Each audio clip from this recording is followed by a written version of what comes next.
Good morning, everybody, and welcome to this year's version of iHub Talks. We're going to have some presentations and some performances all day today, and I'd like to take a moment to introduce our main speaker, our keynote speaker, Mr. Richard Campbell.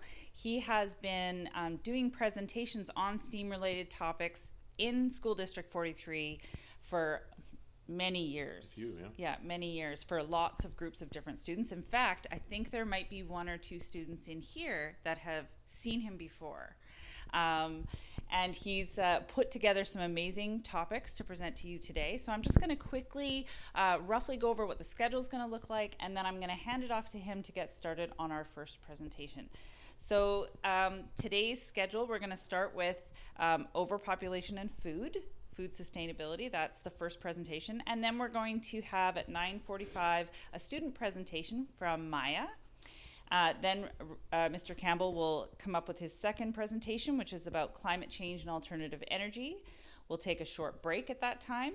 Then we will come back, slowly file back in the room as we get some piano performances from Koen and Ben. Then right before lunch, Mr. Campbell will do a presentation on future of the internet. We'll have a quick student announcement for the LARP club. Then we will have the provided lunch. And thank you to Mr. Hopkins and Soren for organizing lunch for the entire school today. And as we are having lunch, we're going to have another student performance from Colin doing the bagpipes. So wherever you are, you may hear him. And then after lunch, we will be starting back again with Jobs of the Future. Then we will have a student performance, two students performing, singing songs for us. That'll be Mari and Maiya. And then a student presentation from Jasmine. And then the last session with Mr. Campbell is called Ask Me Anything. So that's your chance to ask questions either about a topic that wasn't covered today, or you didn't get a chance to ask your question about any of the topics he did cover today. So any questions you still have that you want to throw at him, he's ready for you. He's willing to take them. And then at the very end of the day, after that last session, we do have a debrief and a feedback form that everybody needs to fill out before they can go home, because that's really helpful for us for next year and for Mr. Campbell. And I think that's about it for our schedule. And I don't think there's anything else I need to say. Okay, should I pass it off? Absolutely, thank you. Thank you. Thanks very much for letting me come out here, Ms. Bowder. So in my normal day-to-day job, I mostly talk about technology to adults, for better or worse. I travel around the world speaking about the futures of technology and some of the history as well. So this is a treat for me to speak to all of you, really a little more career-oriented. So you voted on these topics. We had a bunch of them we could have talked about. And you're going to see me very much focus on the context of what's coming in these areas that could be interesting to you, ultimately, work that can be done. So it's a serious topic, but starting with food sustainability, because it's a big concern. Populations continue to grow. This is data I've taken directly from the UN. This is a graph showing current population. So spanning roughly from the beginning of the agrarian era, when hunter-gatherers around 10,000, 12,000 years ago started planting seeds in the ground and growing things, population didn't grow very much until just at the very end there. Now our world population comes in at around 7.6 billion people. This is not a particularly useful graph. It's plenty scary because it's shooting up so quickly.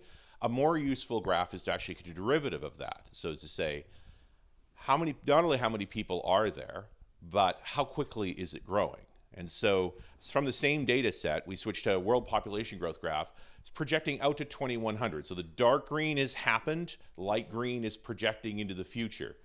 And the purple line on top of that is the rate of growth. So how quickly is our population of the planet increasing? And so, important point. The peak of population growth on this planet was in 1968, when I was born. The rate of growth of population since then has declined and is declining faster every year. And so now the current projection by the UN is that we peak at just under 11 billion people on this planet around 2100. And then it starts to go down. That's not usually the way folks talk about population growth. They think that population growth is infinite, and it's not. The question is why? This is the raw data. This is what we're able to gather from around the world to sort of project as to what's going on. And it's really about how many children are people having. And so from, again, that same data set from the UN, we take a breakdown of population growth rate against child mortality, or the likelihood of a baby dying before they're 5. That's child mortality. Now, clustered down the bottom left-hand corner here are the developed nations you're probably most familiar with: Canada, the United States, United Kingdom, those sorts of places. And then spreading across, you get into less developed nations. The tendency in this graph, when you spend some time with it, is that the higher the child mortality rate, the more likely mothers are to have more children. Now, that kind of makes sense. If you're not sure as a mother that your child's going to grow up, you may have more of them, right? You may have more children. But overall, child mortality is falling in the world, and so these numbers are all tending downward. As we decrease child mortality, which would mean we'd actually increase population, we actually decrease birth rates at the same time. And so knowing this behavior, if you look at a world map, the pale colors are basically holding even. They're around 1% growth, 1 to 2% growth. The more orange colors are actually negative growth, population declining, that there's actually fewer people in those nations. And the darker blue are population growth areas, so where we're actually seeing growth rates increase. Now, what this doesn't show is immigration. So the birth rate in Canada is not a sustainable rate. We need about 2.2 children per mother to sustain rate. That 0.2 child would be an interesting looking kid. And why 2.2? I mean, you think with a pair of parents, why not just 2? Well, accidental death represents the 0.2. So if we're going to maintain population, we need 2.2.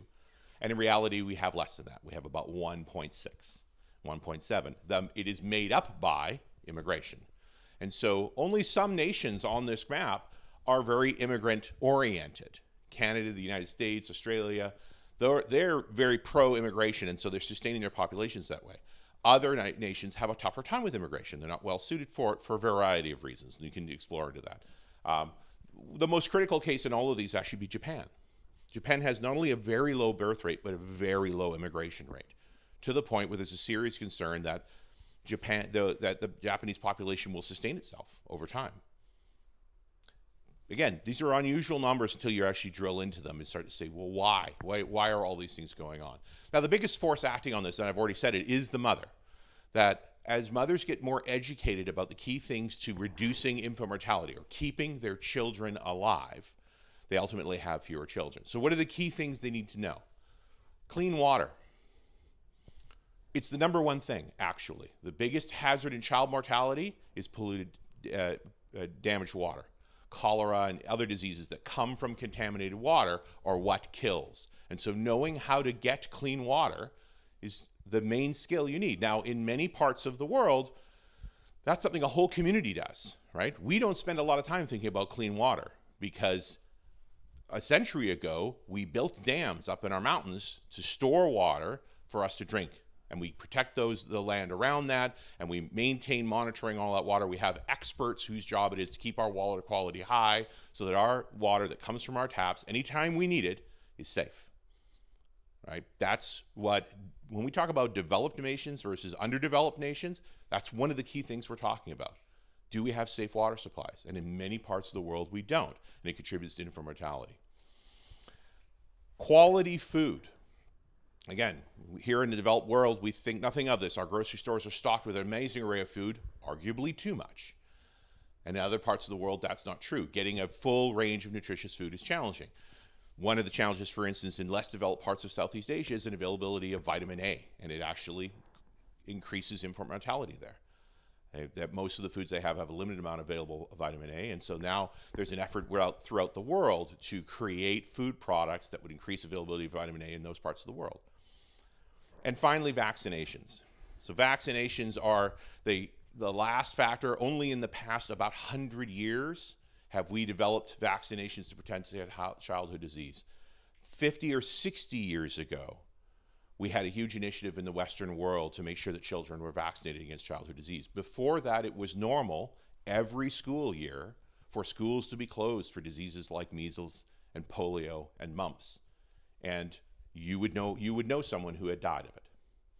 Since vaccinations came into play, that whole behavior has gone away. And of course, vaccinations are very top of mind with the current pandemic, but these are the key factors that reduce infant mortality as a whole. And so as infant mortality is improved, you see the trend lines. The spike in 1968, the reason population growth was so high then was the vaccination movement and quality food and safe drinking water. That combination covering more of the world is the real reason that population spiked, because it took time between those factors coming in, reducing infant mortality, and mothers actually having fewer children. And the real miracle here, when you look at these numbers, is how did we pull this off? I mean, I've talked about water, food, and vaccinations, but also we had 1 billion people on this planet in 1800 and 2 billion by 1928, and we were at 5 billion by 1985. So in a period of 60 years, we more than doubled the number of humans on this planet, and we fed them all. That's crazy, to double the amount of food production and get everyone fed in that period of time. Now, believe me, it wasn't perfect, and we could talk about where those weaknesses were, but the revolution that happened in that period is called the Green Revolution. And it was about, well, one of the key factors here, this is an American, his name is Norman Borlaug, and he was an agricultural scientist in the early 30s, coming out of the Dust Bowls before World War II, who started cross-breeding wheat. So manipulating wheat to make it grow in more environments, colder, hotter, drier, wetter, and more yield per acre. And not a little bit more, not 10% more, but 4 times more. Before the agricultural revolution in the 1930s and 40s, and going forward from there, the amount of wheat, barley, and rye were all about the same. They were equally available. You could get bread in any of those things. But the manipulation of wheat increased wheat production so much it became an incredibly inexpensive food, and it's why we pretty much only eat bread made with wheat these days. So this was the miracle, is that we actually increased production of food all over the world, and we made it largely freely available. And it was a significant manipulation. Wheat's a very old grain. It's originally from the Fertile Crescent, the area around what's now Iran and Iraq. It was a fast-growing plant, and it had these huge spikes on. This is einkorn wheat. This is the closest we have to the primitive wheats of 7,000 to 8,000 years ago. And those spikes that are sticking out of the plant, as the seed pod matured, it would pop, it'd fall apart, and the spikes would stick into the ground, and as they dried, they'd twist, and they'd actually bury the seed by themselves to allow it to regrow. Humans discovered that this was an edible foodstuff more than 10,000 years ago. And they started grabbing the seed pods before they fell on the ground, because picking them up from the ground was hard. It's easier to pick them up when they're still in the seed pods. And in fact, by doing that and replanting those, they modified the wheat. They encouraged wheat that didn't drop its seed pods to grow more than the wheat that did. And so wheat started to change. And over time, with continued manipulation, just by picking the kind of wheat you wanted to replant over and over again, wheat became the current version we now call common wheat or bread wheat. It doesn't drop its grains at all. In fact, this kind of wheat doesn't live without humans, because we've selectively bred it so much now, it doesn't drop its seeds at all. It's a broken plant. It's actually a human-dependent plant. One would argue this wheat is farming us, because it makes us pick it and put it in the ground for it, in exchange for producing far more food so we get to eat a bunch of it. And also how we end up with beer, bread, and other good things. Now, we've gotten pretty good at agriculture. And earlier, even before the Green Revolution, we'd learned that if you keep planting the same plant over and over again in the ground, less and less of it grows. That there's things in soil that our plants need, and it gets depleted over time. But we discovered a process called fertilization that we could put back into the soil. Now, the modern version of this actually comes from World War I, because it turns out that the same process for making fertilizer makes explosives. And so during World War I, when everyone was running out of explosives because they kept trying to shoot people with them, They came up with an industrial process to make more explosives, and it also happened to make fertilizer as well. And so today, 1% of all the energy that humanity consumes is for making fertilizer and distributing it. It's not a small part of our overall ecological footprint, and it allows us to do this much denser growing. In less developed nations, when you're a farmer, you can only work so much crop. You don't have a lot of technology. And so typically your farm size is about 5 acres, and you may have a bull that will pull your plow for you, or you're going to do it entirely by hand with hand tools. And that's a family can work about an acre that size. And that's enough for you to feed your family and to sell enough for the other things you're going to need. That's what they call subsistence farming, essentially. As you industrialize, you reduce the number of people you need to work farms. You get machines, your farm lots get bigger. And so when we look, another aspect of developed nations, besides things like clean water, is what's the proportion of their population required to produce enough food for their population. And in non-technological societies, it can be high as 70, 80%. With basic technology, metal tools and things, you'll get down to 50%. In a fully modernized environment with all automation, it's less than 1%. And that's important, because if you have fewer people needed to make food, you have all those other people available to do other things, to advance technology, to create new medicines, to figure out ways to sustain our lives, to keep us safe, and grow a more advanced society. So it's one of our basic measures, is how far can we advance this technology and reduce the number of people who do these base things so that we can do more things, take society farther. Now, there's a price to be paid for the industrialization of farming. The price of reducing the cost of making food has an impact on the environment. Often in the case of fertilization, we have effluent, too much fertilizer, too many pesticides that are on the plants trying to protect our food stock, also flow elsewhere into the environment and do damage to that environment. So none of this comes for free. We increased our ability for fewer people to grow more food for us so that we have more food availability and reduce infant mortality. In exchange for, we do damage to our environment. And we're trying to get better at that. But the result is this massive diversity of food that we have. Now, again, we're talking about, we're very fortunate living in a place like Canada as a developed nation with an access to a tremendous amount of food. As the rest of the world develops as well, and infant mortality is falling everywhere, everyone wants to be able to eat like this. And this has a significant environmental impact. And it's only fair if we're able to eat like this that everyone else will eat. Although, I don't know if we actually want to eat like this. Mostly we want to eat like this, right? In fact, I got this picture from a news story from this week on how the most popular food in France is now fast food pizza and burgers. France. They're supposed to be the fancy food place, but nope, they like fast food too. We eat too much meat, right? This process of making very inexpensive fast food means we have learned to industrialize the raising of animals. And if you ever get an opportunity to see a feedlot, you will not be impressed. This is a very ugly side of agriculture. It's much nicer to look at a farm growing plants than it is to look at a farm growing beef. These are grazing animals. They were built to live in high hills, traveling over long ranges, eating low density food, grasses and things. We pack them tightly together. We feed them high calorie foods like corn, which is not actually good for them. So we also have to feed them medicine so they don't get sick from the corn, but they grow fast because ultimately we measure the quality of beef by how much it weighs. The bigger steak is the better steak. This is arguably one of the largest environmental impacts we currently have today. And it's a price for our food sustainability as we're doing a lot of damage, specifically with beef. Pork is also problematic. Chickens, less so. Now, meat's evolving. One of the questions that I got from you as well was, what is appropriate around meat? So you're now seeing technology for actually growing meat in a lab. So imagine no animal involved. In the end, what's in a steak is a set of cells, protein cells. If you could grow those cells without ever being an animal, is that ethical? Does it taste good? That's a good question. The real problem right now is that lab-grown meat, which is a real thing, is expensive, far more expensive than that feedlot meat. And generally speaking, the amount of resources we have to put into beef, whether we do it in the form of a lab or a cow, is really, really high. There are far more efficient forms of protein. In lots of parts of the world, that comes in the form of insects.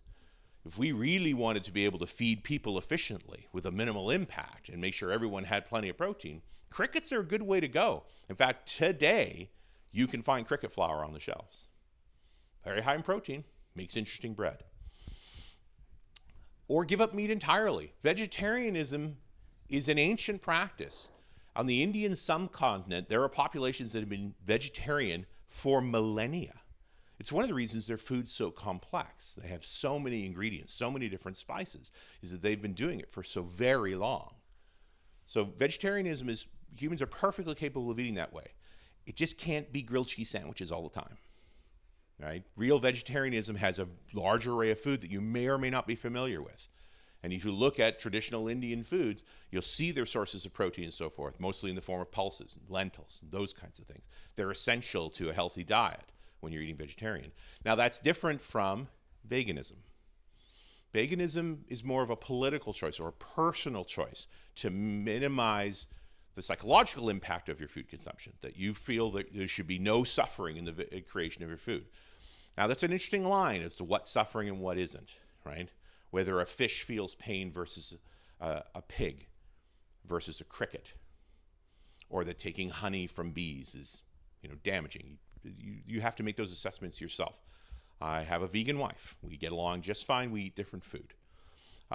If this is confusing, there's a lot of stuff there. There's a great book written by Michael Pollan a while ago called Food Rules, and his basic statement was, eat food, not too much, and mostly plants.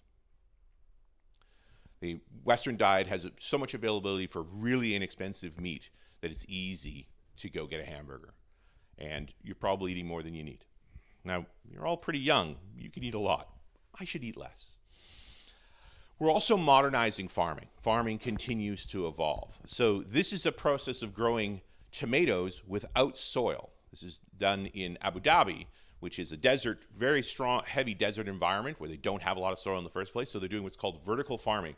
And yes, the plants are growing upside down. The roots are at the top. The fruit hangs downwards. Easier to pick that way. But this actually uses electronic lighting. They're not cutting on sunlight at all. And it consumes about a third less water per kilogram of tomatoes. So you're very, very efficient tomatoes and very dense. When you plant tomatoes in the soil and grow them naturally, typically, you get about 4 kilos of tomatoes per square meter. In this kind of growing, you get 80 kilos of tomatoes in the same square meter. So we can take up a lot less room and produce a lot more food if we choose to use the technology and spend the money to increase density. This is a more expensive tomato in exchange for a substantially lower impact. By the way, I know this is growing in Abu Dhabi in the United Arab Emirates, but the technology is actually from the Dutch. The Netherlands is a very small country, and they're keen on increasing the density of food growth. Agriculture is a complicated business. We've matured it a lot to get those kinds of efficiencies, those multiples of growth, of making more food to make sure everyone can be fed. We have a lot of techniques, and one of them is crop rotation. This is actually an old school technique. Before fertilizers, going back to the Assyrians and the Fertile Crescent, we learned that if you can't just plant wheat year over year in the same land and expect it to grow, but if you change the crop, you can make it grow. So one year you would grow wheat, and then on the same lot you would grow beans, because beans need different things from the soil, and they put things back into the soil. Growing on the roots of a bean is a rhizome that actually makes fertilizer. Now that process for making the fertilizer it comes from an enzyme called nitrogenase. And we've known about nitrogenase for about 100 years. And this is natural production of fertilizer. So when you're rotating crops, the reason you plant beans is after you harvest the beans, you plow the plants back into the ground, the roots that have the fertilizer in them. And they decay over the next year, and they rejuvenate the soil.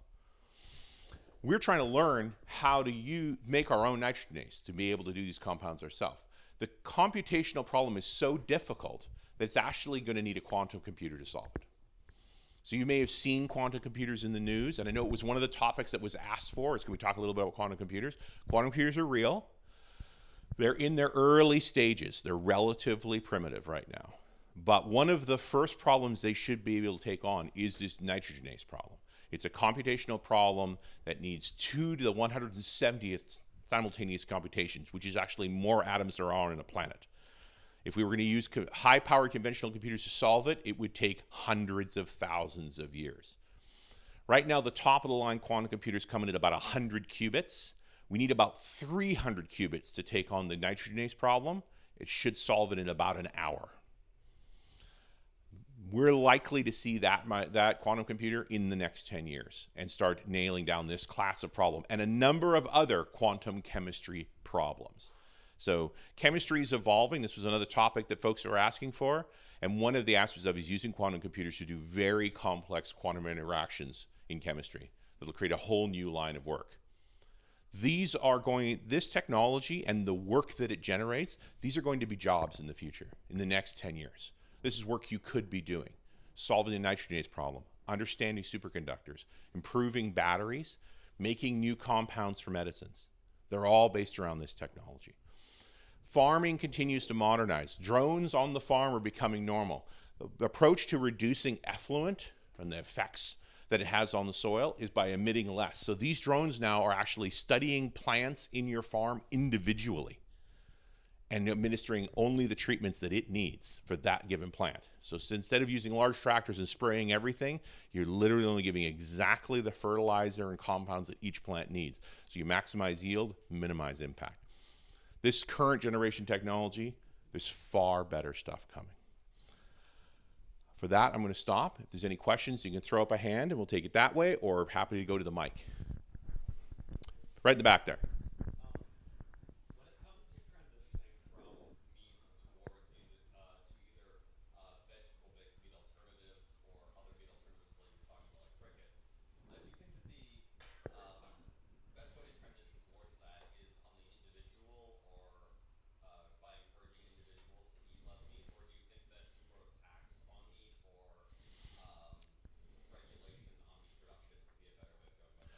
So your question is, how are we going to get people to eat less meat, essentially? And you are starting to see fast food taxes come into play, right? The junk food is going to increase in cost. The presumption being that if it costs more, people will buy less of it.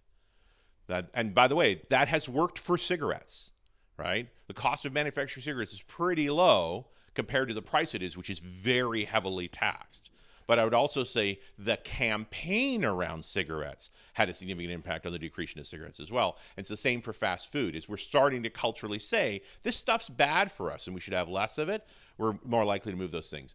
Regulation is up to us. It's our government. Government is us. We can bring those regulations in, and they appear to be coming. But individual encouragement is important too. Those campaigns work for us as well. Question there.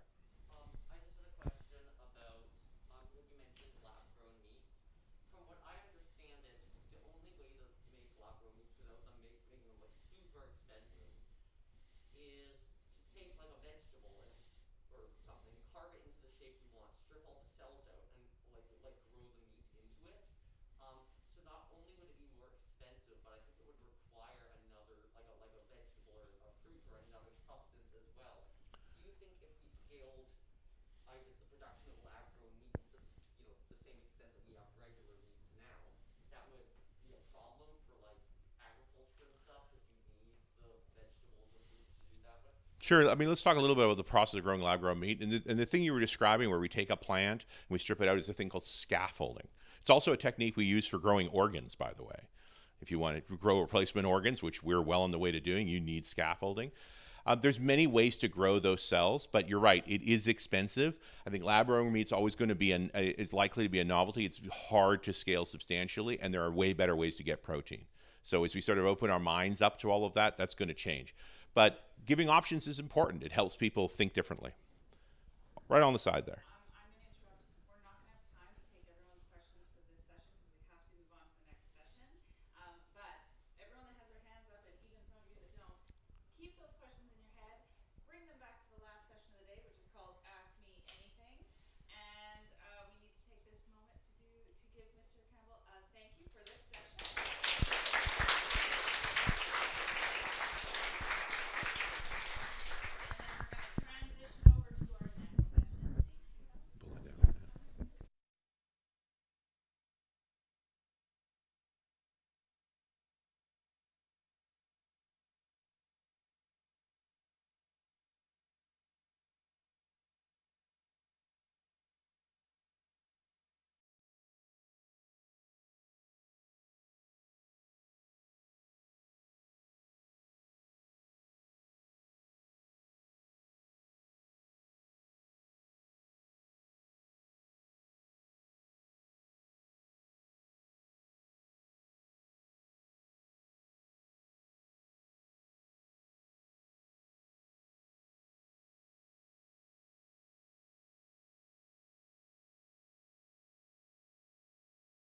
Okay, um, so for my fourth inquiry this year, I decided to train my dog to do an obstacle course, kind of like the super dogs at the P&E. And I also wanted to build some of those obstacles included. So for my inspiration, this is my dog Corky. He's a multi-generational Australian Labradoodle, and he just turned a year old in May. And so I thought ever since my dog was like really young, he was always very good at jumping over things and running around and like going through small little crevices, like especially when he was being naughty. So I wanted to kind of use those skills and make a good project out of them. I oh. Okay. I also liked seeing the super dogs at the P&E ever since I was really little, and so I thought if I combined those two, they would make a good project for my next inquiry. So my guiding questions: can I make an entertaining and quick show? Can I build good quality sets for my dog? And can I train my dog well enough that he can do it without me leading him with a treat? So at the beginning, I needed to line up the yard with what I found around my house, trying to make him jump over it. He was very stubborn and just wouldn't jump. And so he went from that little scared, stubborn puppy to that, where he can like jump over a hurdle. And he's done a lot more. And so I saw like a huge improvement, and I'm very happy about that. So what did I already know? So he's very agile. He's smart, and he's treat motivated, but he's also stubborn. He's scared of going through things sometimes on command. He's sometimes too smart, and what I mean by that is if I have a treat and I'm trying to like lead him through the obstacle or over it or whatever, he'll just like go around the obstacle to get the treat, and that was quite frustrating at sometimes because, yeah, he's also very lazy. And then for my dad is very good at woodworking, which help me make the obstacles. So here's a little example of him. I was trying to make him go over the pool noodle, but as you can see, he's like being very stubborn, and like he even tried to shake a paw. Yeah. So first I needed to test out his skill level to see what he was actually gonna be capable of doing in the future. Then I needed to plan the obstacles I wanted to have in the show. Then train the parts that don't need an obstacle, build the first obstacle, then train more, then build the second obstacle, then train even more, and then plan the order of obstacles, and finally film it. So for testing his skill level, I used sticks and pool noodles for him to practice jumping over. I tried to make him catch a frisbee, and as you can see by the picture, he could not. Logs for him to balance and run over. Tipping wood to kind of act like a teeter-totter. Fetch, shake a paw, and high five. This is a little video that I took of him kind of going over a teeter-totter type thing. We had tons of wood in our yard from renovations, so I just put together a couple pieces of wood to try to make a teeter-totter, and he was really scared of going over it. So planning my obstacles. I made a rough draft, that sheet right there, of just my ideas for obstacles I might be able to have. So I have a teeter-totter, a hurdle, a bridge, a round beam, kind of like a log, but I didn't really think that one would work. I just put it on there just like maybe. I have weaving poles and then also a tunnel. Then I made a rough draft of which ones I wanted to build.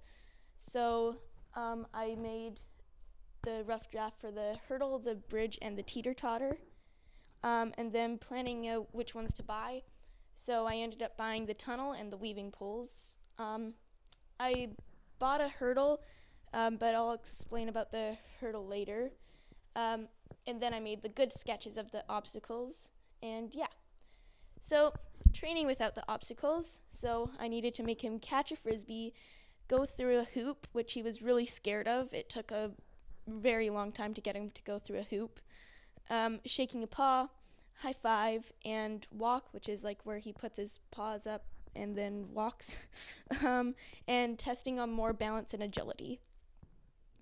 So, for building obstacle 1, I needed to get my dad to free up space in his time schedule because he was really busy with work, renovations, etc. I needed to find wood. Luckily, I didn't need to buy anything because of our renovations. We already had tons of wood at home, which was pretty good. And then also actually building. I'm not going to go through the steps because that would take too long, but this is the final product. So we have the teeter-totter. Okay, so then training more. So I bought an obstacle set online. It had a tunnel, the weaving poles, and a hurdle. Then I started training with that, and then I built the second obstacle. So pretty much the same steps as last time, planning out more time, finding more wood, and then building it. And this is what it looked like in the end, and then training more. So I ended up finishing the following: going through a hoop, frisbee, tunnel, hurdle, weaving poles, high five, shake a paw, and walk. And he was very good at them at the end, and now here's some pictures. So we have the hoop, the frisbee, and he can catch it now really well, the tunnel, the hurdle, high five, shake a paw, weaving poles, and walk. So planning the order. So I needed to make sure it had good flow so that it was easy to get the dog to go around to, because if it wasn't in good flow, it would kind of be all like, I don't know what the word is, but like all like messed up and stuff. So I also needed to make sure it wasn't too complicated, like not a bunch of like weird stuff in the middle of everywhere. Also laying the obstacles out in a good way so that he didn't get confused of where to go next. Planning out where I will film. So my yard is fairly big, but it's not big enough, so I needed to find a better space to film. I ended up choosing a field at my elementary school. And then practicing and performing. So can he do all the obstacles fluently? And he could. Some of them still needed a treat, but I managed to get him to just expect a treat at the end instead of one after each obstacle, which was a very big improvement. And then choosing the music and also finding something for Corky to wear. I found a cute little blue bandana that he put on, which looked very cute. And so then the challenges. He was very stubborn and got distracted very easily, especially in the main show. My sister and her friends, for some reason, decided to go to the field and run around and play there, and so he kept looking at them and getting all distracted. Getting my dad to free up time to help me with the obstacles. My dog's comfort levels. I'll explain about the comfort levels. So with the hurdle, I was gonna build a larger wooden hurdle, which was about this high, because I've seen him jump that high before, but he was having a lot of difficulty jumping over the plastic hurdle, and I didn't want to push his limits, so I decided to just build the teeter-totter and the bridge. I also needed to find a space to record and perform, and then when my dog ate too many treats, he got diarrhea, so that really wasn't good because I needed to take a time off training, and without a treat, he wouldn't do it. So that was pretty frustrating. And then I had a major challenge. So the day right before I was about to film the final one, he got sick, and so basically he wasn't eating or drinking any water, and so he wasn't at his full effort, and so the final project isn't as good as I would like it to be, and it's not as good as it could have been, but I'm still pretty happy with the outcome. So yeah, I think it was a really fun project. And so don't be afraid to coordinate and learn with your mentor, expertise, or even animals, and it's a lot of fun. And so if it will play, here's the video. Might not play.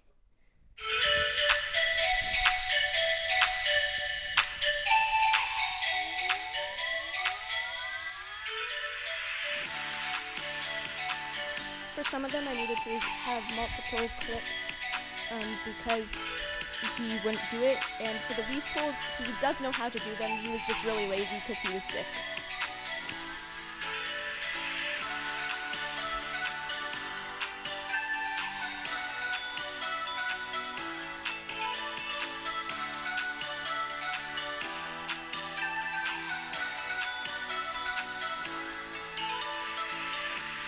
This next part took him a while to get him to do it, but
here he was getting distracted a lot by my sister.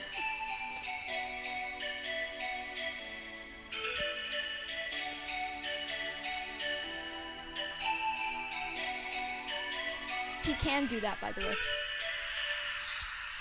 And yeah, thank you.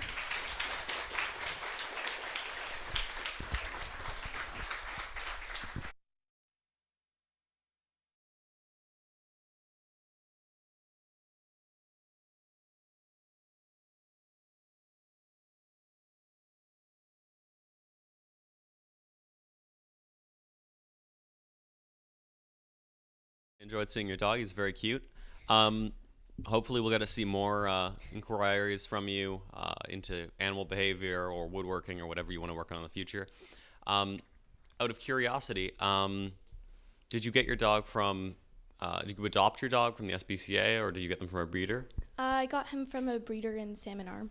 All right, thank you. Very cool idea. So you could definitely see how much your dog improved over the whole time, which was really neat. And I'm sure if he wasn't sick, then he definitely would do really well. And I was wondering what you enjoyed most out of your IDS, or not IDS inquiry. Sorry. I really enjoyed seeing his improvement and just seeing him have fun, spending more time with me, and watching the final product. Very cool. Thank you.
we're gonna start in 5 minutes. So just maybe take a stretch, but don't go anywhere. 5 minutes.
Okay.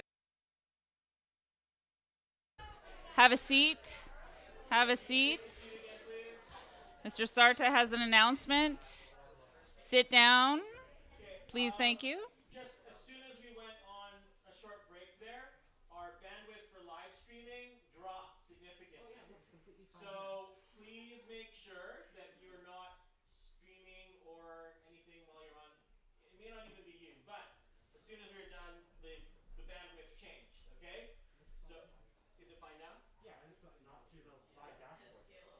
But still. Yeah, we're watching it. Okay. So thank you for your cooperation. Much appreciated, and I hope you're enjoying the show so far.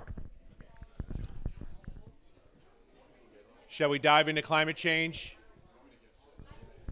It is a fun topic, isn't it? All right. Well, we'll pull up the obvious graph, which is the carbon dioxide levels on the planet have been rising substantially from a pre-industrial level of around 275 up to right now it's about 415. Now, is that a big deal? It's just a number. Well, we have had higher carbon dioxide levels than that on this planet. If you go back to the Eocene, which is about 34 million years ago, the carbon dioxide levels are at about 1,000 parts per million, which, by the way, would kill you immediately.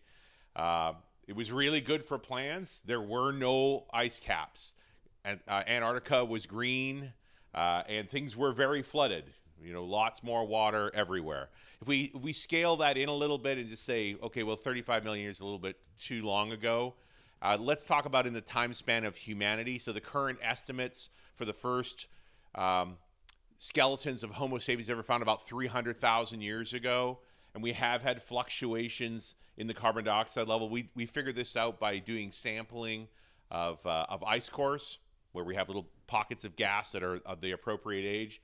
And so we know we've fallen down below 200 at times, up to 275. But oddly enough, it seems in the past 100 years or so, we've shot up dramatically.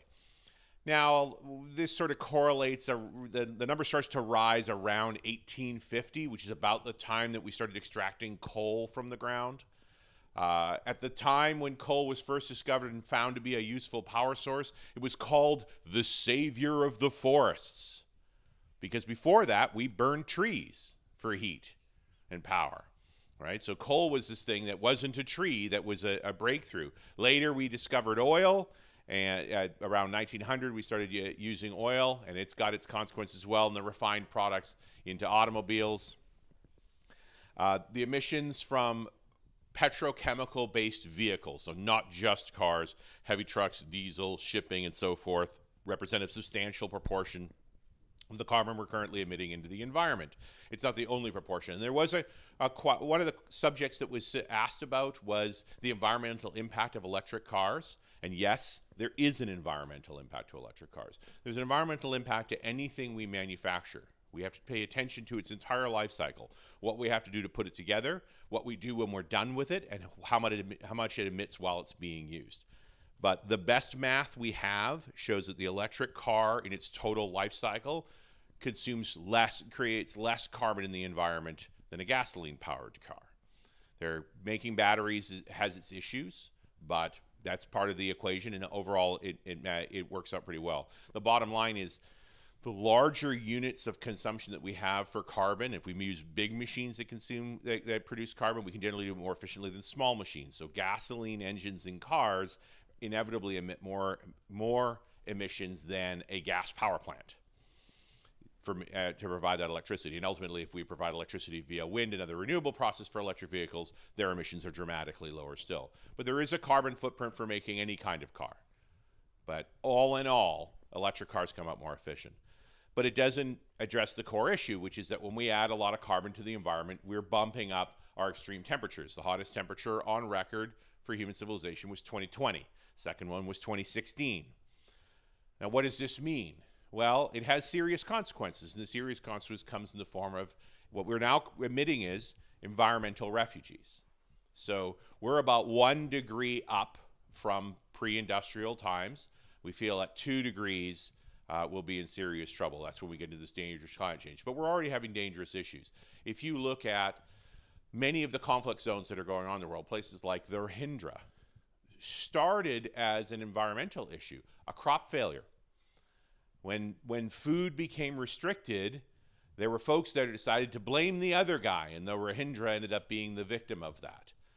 So we behave badly as humans when we're stressed, when we're concerned about being able to feed ourselves. And that creates a situation of environmental refugees. Land being destroyed that used to be able to be farmed means not enough food, leads to additional conflict, and you have people moving. I won't even argue that the conflict in Syria, which has now been going 10 years, began with a crop failure and a jump in prices of bread. Now, there are many other forces that acted on that, but we are already seeing environmental refugeeism. And that's a consequence of the altering of the environment. Where's these alterations coming from? It's primarily fossil fuels. Land use change matters too. The effluents that we do in farming, as we talked about earlier, but those are minor numbers compared to the impact of our use of petrochemicals. They are the largest numbers, by far. Not that we can just turn them off either. We live in a society that's dependent on energy. A lot of people will die if we stop using them. We just have to do it better. But those petrofuels, coal, oil, gas, they represent the bulk of the emissions of carbon dioxide. And when I put in the other energy sources that we have, like the renewables, you'll see it's just a tiny portion of the top. So we have renewable technologies. They are not the majority of our power production. They are less than 20%. That's all the bad news. I figured I'd load you up on the front. Let's start getting into the good news. So when we talk about power production, we have to come up with a way to measure it comparable to all other power production. And so there's a concept called the levelized cost of energy. So this is, if you're going to make a power plant, how much does it cost to build it? How much does it cost to operate it? How long does it take how long will it run? So what's the total investment to producing electricity? And we turn it into this standardized price per megawatt. Okay? So what's the cheapest form of generating electricity today? It's wind power. Now that wasn't true just a few years ago. But wind power technology has advanced so far now that onshore large-scale wind farms represent the cheapest electricity we can make right now. It's about $26 a megawatt, or about 2.5 cents per kilowatt hour, which is amazing because I mean, I want everybody to do the right thing, but an awful lot of people are motivated by profit, and now it's profitable to make power this way. That's very useful. Next cheapest, utility scale solar. Utility scale solar comes at about $28 per megawatt. Now this is utility scale solar, building in very large scale. And this is a very interesting form of power production because it's one of the few that doesn't involve cranking a generator. I mean, a wind turbine still in the end turns a generator. Here we're actually making DC power like it's coming from batteries. And that makes it very flexible. So you are seeing residential solar power, putting this on roofs. In places like California now, you don't need a permit to put solar panels on your roof. You need a permit to not put solar panels on your roof. You're expected that your roof will include solar panels. Because it's DC power, it can be locally generated and then added to the grid or used in your home. Now, both those power systems, both wind and solar, have a problem, which is it's not always windy and it's not always sunny. And so they're not continuous power production. And so we need to store power. And that's the other area that we're focused on a great deal planet-wide is how do we store power? Now, the most advanced battery technologies today have come from electric cars, these lithium-ion batteries. And the reason they're being used for power storage is that they're very inexpensive per megawatt. They're cost efficient, but they're not actually good at their job. The power that you need for a car is very different from the power you need for the grid. The power you need from a car needs to be able to be emitted very rapidly when you step on the gas pedal coming out of a traffic light. It doesn't have to last particularly long. You can charge it every day.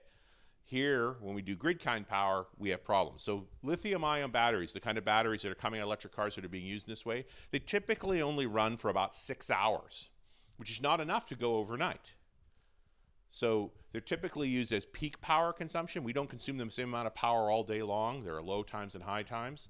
And so you'll see battery systems being used to fill in that time during the peak hour. They're good for that. But there are new battery technologies coming down the line. One of the most interesting in that space is a technology called iron-air batteries. Now, the problem with iron-air batteries is they're very large, they're very heavy, and they're very hot. Those are all bad things for a car or a cell phone, but they're fine when you're talking about grid scale power. We're talking about a big space with a big fence around it that stores electricity, hot and heavy and large, not a big deal. And they're cheap. They're less expensive than lithium-ion batteries for a long time, and they're long-lasting. The typical run time for a charge is 100 hours. So now we're talking about power storage technologies that would fill in the entire time span between when the wind next blows, when the sun comes back out again. That's not the only kind of renewable power. What's the most common renewable power on the planet? It's hydroelectric. Now, hydroelectric is not entirely carbon neutral. The process of putting in a dam and flooding the terrain behind it has an impact on carbon. But generally that's a one-time impact, happens over a few years, and then it's largely done. And then you generate power for a very long time. The lifespan of hydroelectric dams is extremely long. Most power plants last 20 to 40 years. Routinely, we find large hydroelectric dam projects that last more than 100 years. And the LCO, the levelized cost of hydropower, is about $40. So it's actually still more expensive to operate than a solar or a wind farm, but it's also continuous operation as long as you have enough water. And you ask the folks in California how they're feeling about having enough water these days, where Lake Mead, which is the lake created by the Hoover Dam, is at record lows.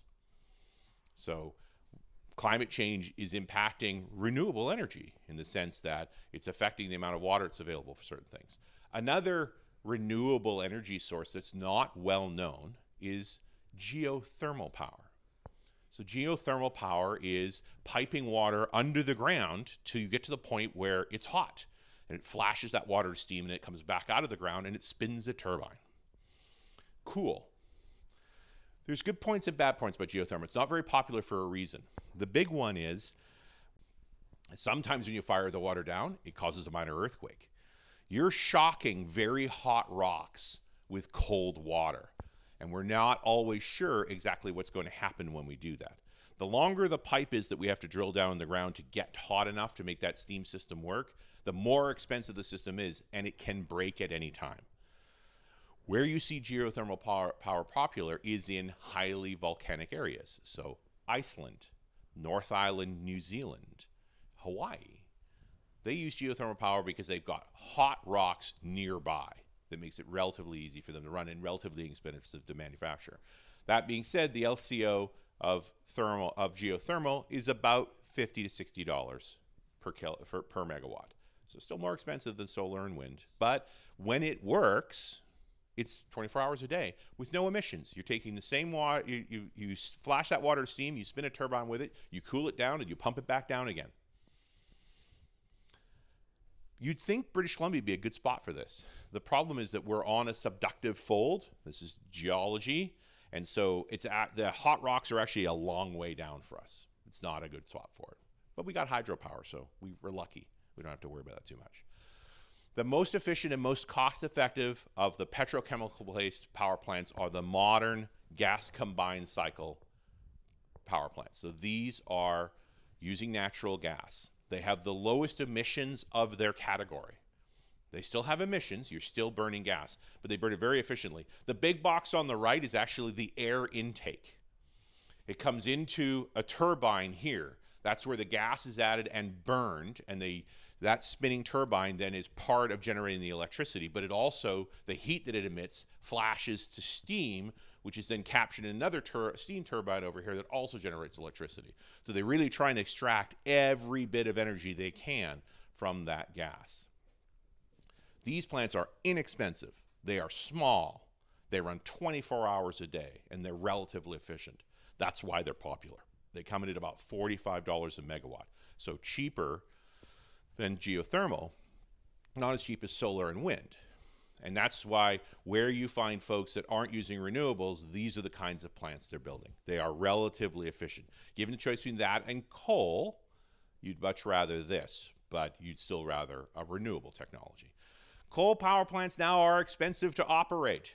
They are very large. They consume tremendous amounts of coal. You see the rail lines in front of here? When this power plant is running at full capacity, there are rail cars moving 24 hours a day bringing coal into that plant to burn.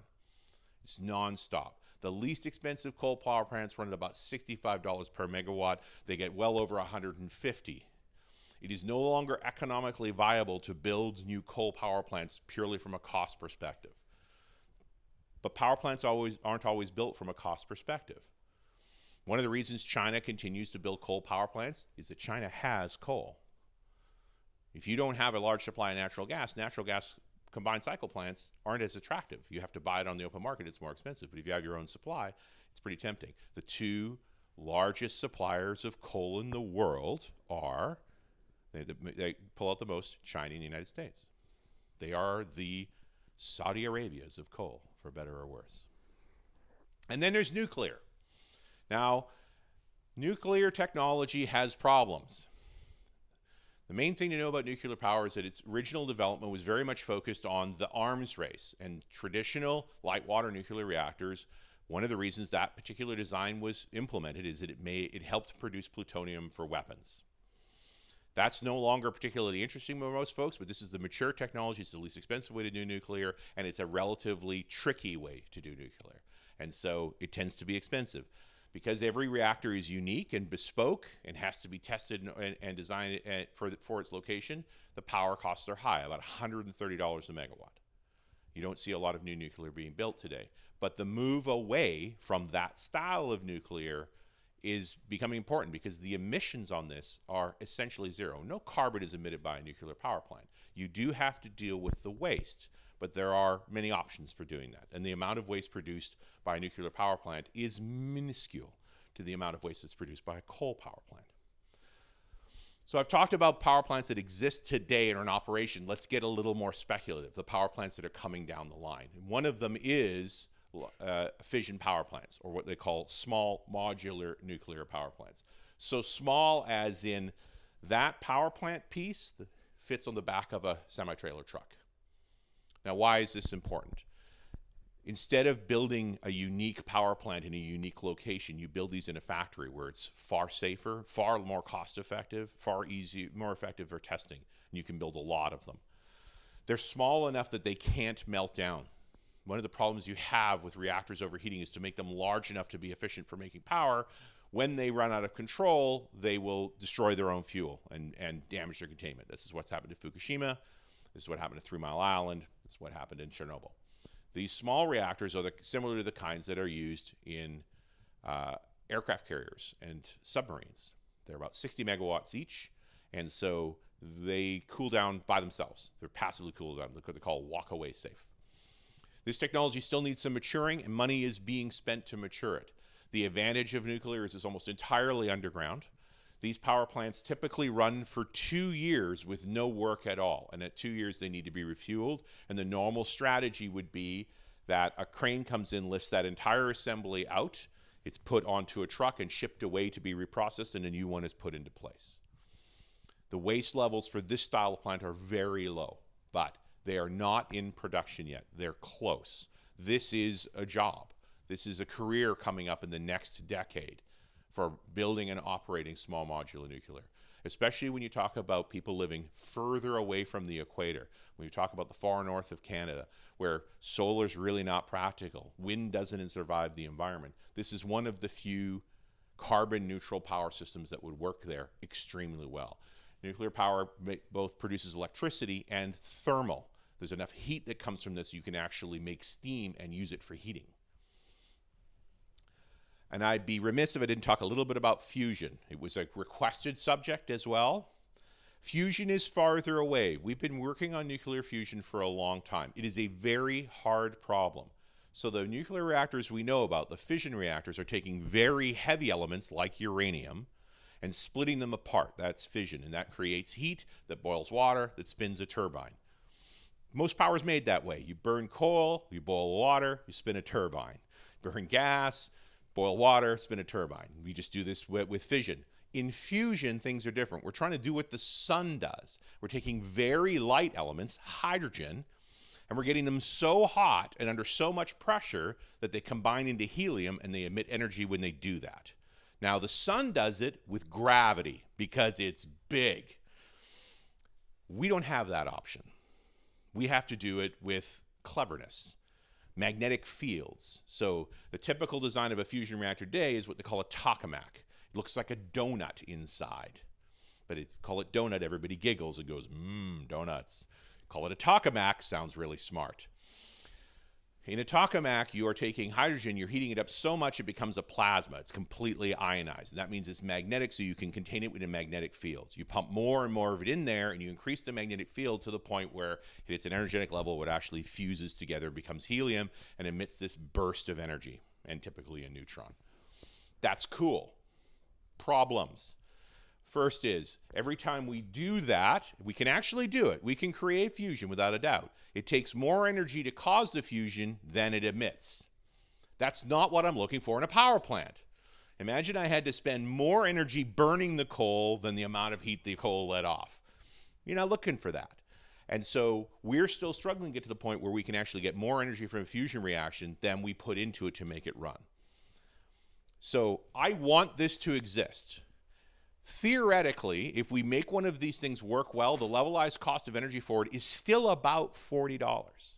It still takes money to operate the machine and infrastructure and so forth. So it's not going to be free electricity, but it is going to be emission-free electricity with the minimal environmental impact. But it's likely far enough away that given the money and the urgency around the climate change, it makes more sense to pour more money into existing working technologies than it does to pour it into this. But we continue to work on it. This is actually a diagram from ITER, which is the test fusion power plant in France, which is less than 10 years away from going operational. And again, this is an awesome career to help push fusion through past the gates. It's more achievable now than it's ever been before. One of the key technologies that has changed in how to make fusion work is better magnets. So if you've been watching the news about fusion power, you heard about the joint European Torus. That was the jet. It was in the 1990s in Britain. They just recently did a run to do some testing for ITER. Those magnetic coils were made of copper and they were cooled with water. No fancier than that. This reactor design, the ITER design, uses tin niobium superconductors cooled with liquid helium. Very cool. Don't play with liquid helium. Very dangerous. That's the same technology that's used in the Large Hadron Collider. There are better magnets still. So there's a company called Commonwealth Fusion out of MIT and outside of Boston, using what's called a Rebco superconductors. These are ceramic superconductors cooled with liquid nitrogen. They're far less expensive and they are 5 times more powerful, and they open the door to a more reasonable fusion reactor. So the advancement is happening, but it is still a ways away. And still we have the real problem, hottest temperatures ever. If we could stop emitting carbon as a civilization today without killing ourselves, we would still have a serious carbon problem. The carbon levels are already too high, and our measurements lag emissions. So we're measuring at about 417 right now, and even if we stopped emitting, we know that number would continue to climb for a while. We actually need to take carbon out of the environment. Now, the planet does that naturally, just a bit slowly, right? The largest carbon sink on our planet today is algae. Algae consume carbon dioxide from the environment on the surface of the ocean, and then they die and sink to the bottom of the ocean. And if you wait long enough, they become oil. But that is our primary carbon sink, but we can do it ourselves. We can also manage temperatures. We had an event in 1991 when the volcano Mount Pinatubo erupted. Now, Mount Pinatubo was a pretty severe, it was what they call a VEI 5. That's the volcanic explosivity index. So pretty powerful volcano. It tossed 8 million metric tons of sulfur dioxide into the high atmosphere, into the stratosphere. And as a byproduct in 1991, the average planetary temperature dropped by 0.5 degrees. You think we're struggling with the fact that the planet is on average 1 degree hotter, and one large volcanic eruption dropped it by 0.5 degree for a year. Then naturally that sulfur dioxide falls back out of the atmosphere again and it goes away. Now, we've had another large eruption just recently, and I like saying the name, the Hunga eruption. Did you see that on the news? It didn't emit a lot of sulfur dioxide, so it's not going to have significant impact, although it was also a VEI 4. It took a while to assess that. They're actually considered a new kind of eruption, which I find fascinating, but I like that kind of thing. What if we, as a civilization, started distributing sulfur dioxides into our high atmosphere ourselves on a routine basis? So we build high altitude aircraft. This would be like a modified U-2, bigger than this though. And we started putting sulfur dioxides in the high atmosphere the same way that volcanoes do. We'd start with 25,000 metric tons. Now, remember, Pinatubo put up 8 million. 25,000 metric tons. We could do that with a bunch of ships. That would actually drop us better part of 0.5 degree. The problem is we'd have to keep doing it and keep increasing year over year over year. The next year, 50,000. by 2030 we'd be at 250,000. Now we can do 250,000, like that's a lot, but that's like 10 airplanes working routinely. So it's a job for a handful of people pumping that up, but we would hold the temperature down. But we can't do it forever, right? It's going to cost money. But when I say money, I mean billions, not trillions. And the cost of climate change is costing us trillions already. So the idea that we could mitigate temperature, this is not reducing carbon dioxide levels, mitigate temperature by pumping sulfur dioxides up is an interesting choice. It's a temporary measure to decrease the amount of environmental disruption while we decrease our carbon emissions. So one of the arguments against this strategy is that it'll decrease the incentive to decrease our carbon emissions. We have to decide, but the environmental impacts are going to continue to get worse and worse and worse. So I think we're going to end up with a mixture of these things. Now, this is not the only strategy, and it's not an unprecedented thing. It's easy if you're watching today's news to think in terms of we could never figure this out, but we have done it before, probably before your time, but not before mine. 40 years ago, a group of scientists realized that chlorofluorocarbons were destroying the ozone layer. That they go up into the high atmosphere where they break down into some fluorine compounds and they break apart ozone, and to the point where there was a hole in the ozone layer over Antarctica. I mean, the good news is there's not a lot of suntanners in Antarctica in the first place, but still, hole bad, we need to fix it. And what did the planet do? We all got together in Montreal in 1987 and agreed to stop producing chlorofluorocarbons. Now, part of this had some financial incentives, that there were companies that were developing alternative compounds that did the things you wanted from CFCs, so they could sell those instead. But every nation in the world signed on to the Montreal Protocol to eliminate chlorofluorocarbons, and it worked. The ozone hole to this day is smaller than it's ever been before. It continues to improve. We are now struggling with a few CFC emissions again, so we're trying to figure out who's not following the protocol, but it's doable.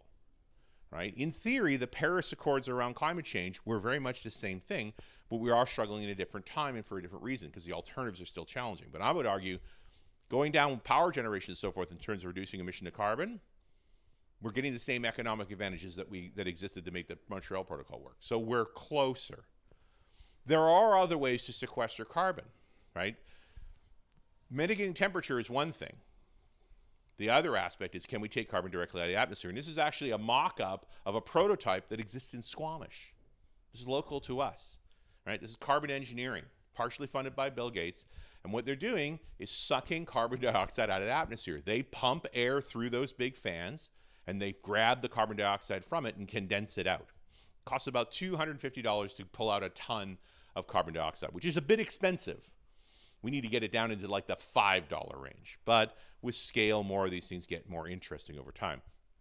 We do need to pull about 38 billion tons of carbon dioxide out of the atmosphere. And at 250 a ton, that comes in about $10 trillion. So out of my price range. But we can reduce the cost on it. Carbon engineering recently was in the news because they've learned how to take the carbon they've pulled from the atmosphere and refracture it into gasoline, which is kind of messed up. It's like I took carbon out of the atmosphere that was put there by gasoline. Now I'm going to make it back into gasoline. But if you think about it, if I was making gasoline from atmospheric carbon, I'm not making it from carbon I've taken out of the ground. So in theory, it's zero emission gasoline. How's that for a concern, right? A peril. But climate geoengineering is this exercise now of us mitigating the effects of climate change and trying to reverse those impacts. Again, this is a job. This is work that we're going to do. And it brings up another interesting debate, which is once we have a handle over the amount of carbon dioxide in the atmosphere, what's the right number? The easy number is 275, the pre-industrial number, although that number fluctuated too. There's an argument for higher. Somewhere around 325, most temperate environments get an extra growing season, right? Right now, in Canada, we get 3 wheat growing seasons. Now, one is that we've made better wheat that grows faster, but the other is it's warmer for longer. If we went all the way back to pre-industrial numbers, there's an argument we might lose a growing season and actually reduce the availability of food. If we chose to went to 325, what's the downside? More Category 5 hurricanes. So are we as a civilization smart enough to say, hey, let's increase food availability at the expense of we're going to have to take care of people impacted by those hurricanes. We have a choice. We could do that. That's up to us. Actually, I think it's more up to you. I'm getting too old, but maybe you can take it on. That's my story on climate change. I'll happily take questions. Thanks.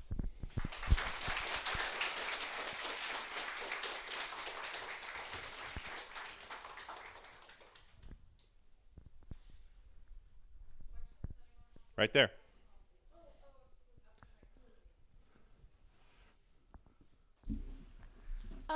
Hi. So I think it's Surrey or Burnaby, I'm pretty sure Surrey, there's a plant that takes the waste from like compost and turns it into energy. With like relatively low emissions, how sustainable would that be on a larger scale? It's always a question of availability of fuel, right? So it makes a lot of sense when you already have carbon sitting there to make it in as many times of energy as you can. And so those are good ideas. They don't eliminate any given thing. We have all these different power production methods for a reason. We're going to need them all. We're going to need that too. Biochar mechanisms are a good mechanism. And when we get in the developing world especially, biochar into good cooking fuels rather than burning wood saves lives as well as saves the planet. Great question.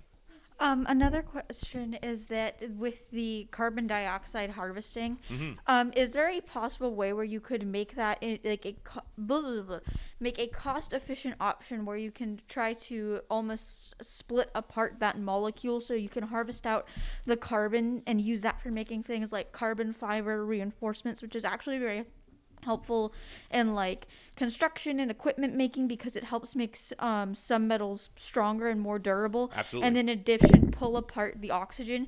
Is there a foreseeable way of making a cost-efficient idea of pulling those things apart to get not only refined oxygen but also carbon that can be used in construction?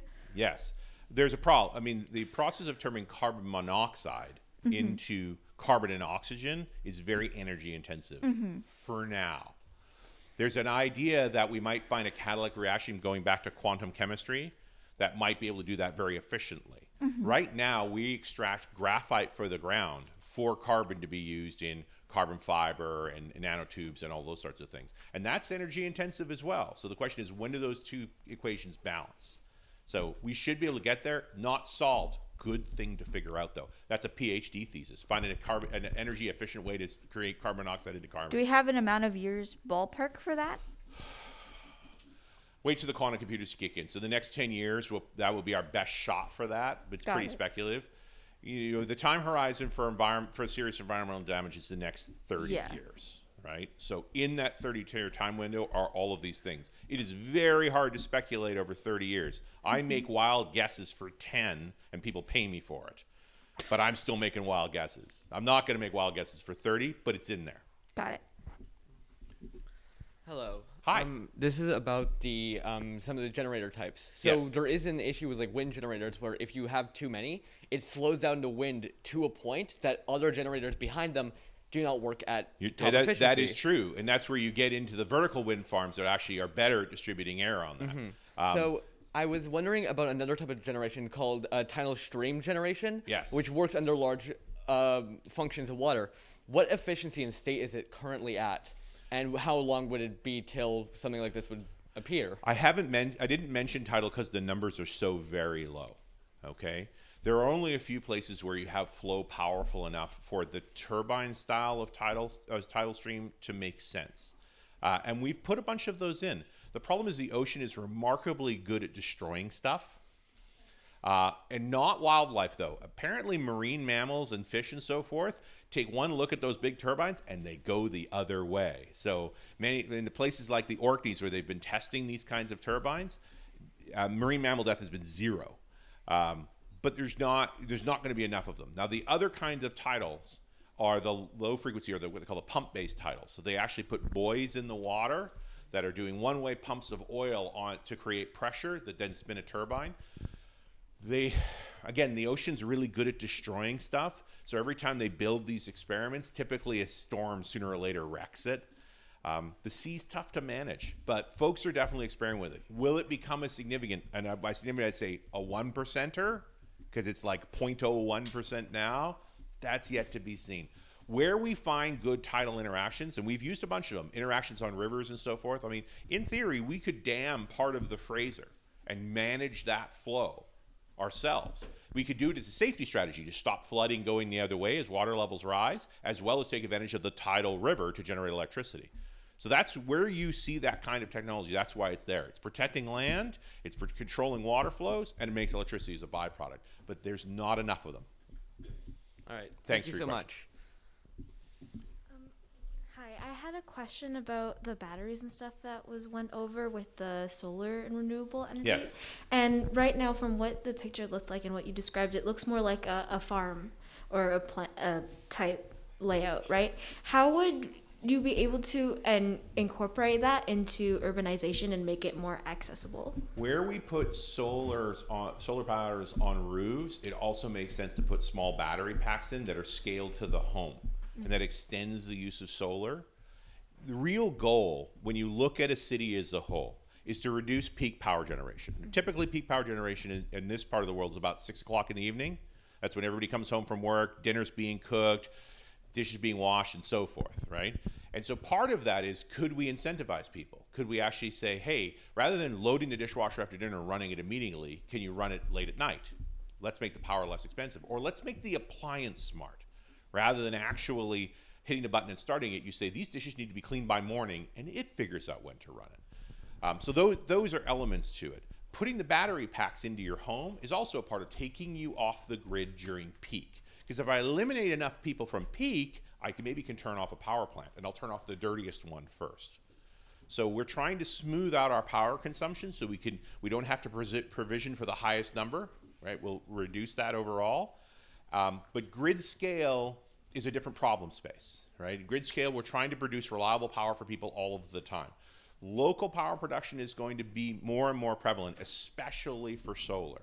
The other power production methods are too noisy, too dangerous, too fragile. And they invariably are AC, which is harder to use. The reason solar works is that it's DC, so it goes into a battery well and it adds to existing power systems well. But thanks for your question. One more question? One more question.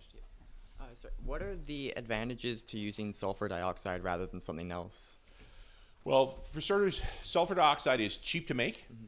It is a naturally occurring substance in huge numbers. It breaks down automatically in our atmosphere. It's relatively non-toxic. So it has all of the best elements. Most of the other complex compounds that would serve the same purpose have more environmental impact. Okay, thank you everybody. So we are now coming upon our break time. So you need to be back here.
name's Koen. I'm going to be presenting the final product of my improvisation inquiry.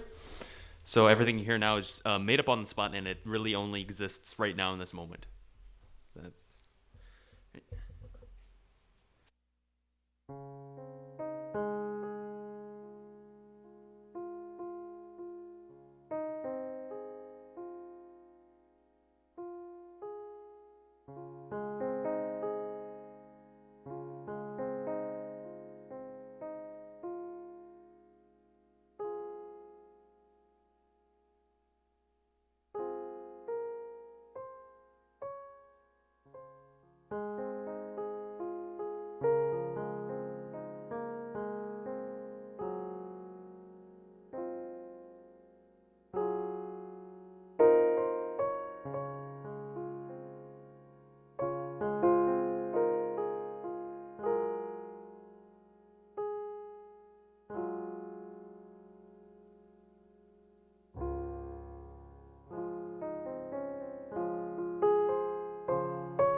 Hello, my name is Ben, and I will be playing Great Fairy Fountain by Koji Kondo.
Next topic you folks asked for was future of the internet.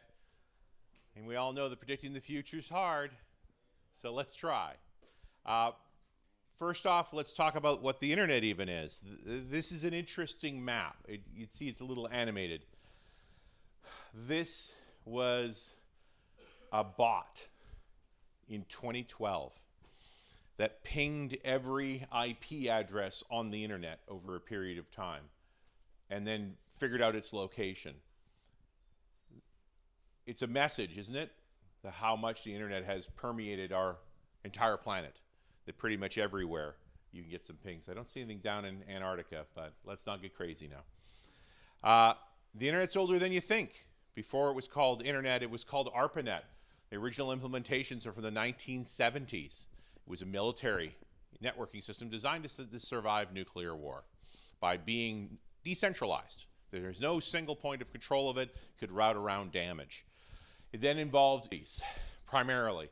So for me as an old guy, I got involved in the 1990s getting access to the internet over university connections. It was a lot smaller and more fragile then. The public internet starts in 1995 when we started having regular ISPs and folks could log in. That's the era of AOL and dial-up modems. You've probably seen them on TV. Broadband comes somewhat later, but a lot of the internet that you know goes back quite a ways. Facebook's 2004, 2005, YouTube's 2005. Like, they've been around for a while. Some earlier social media like MySpace has come and gone and not wildly missed.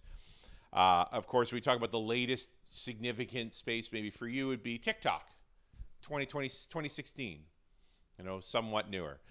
What really blew up the internet more than anything? Smartphones.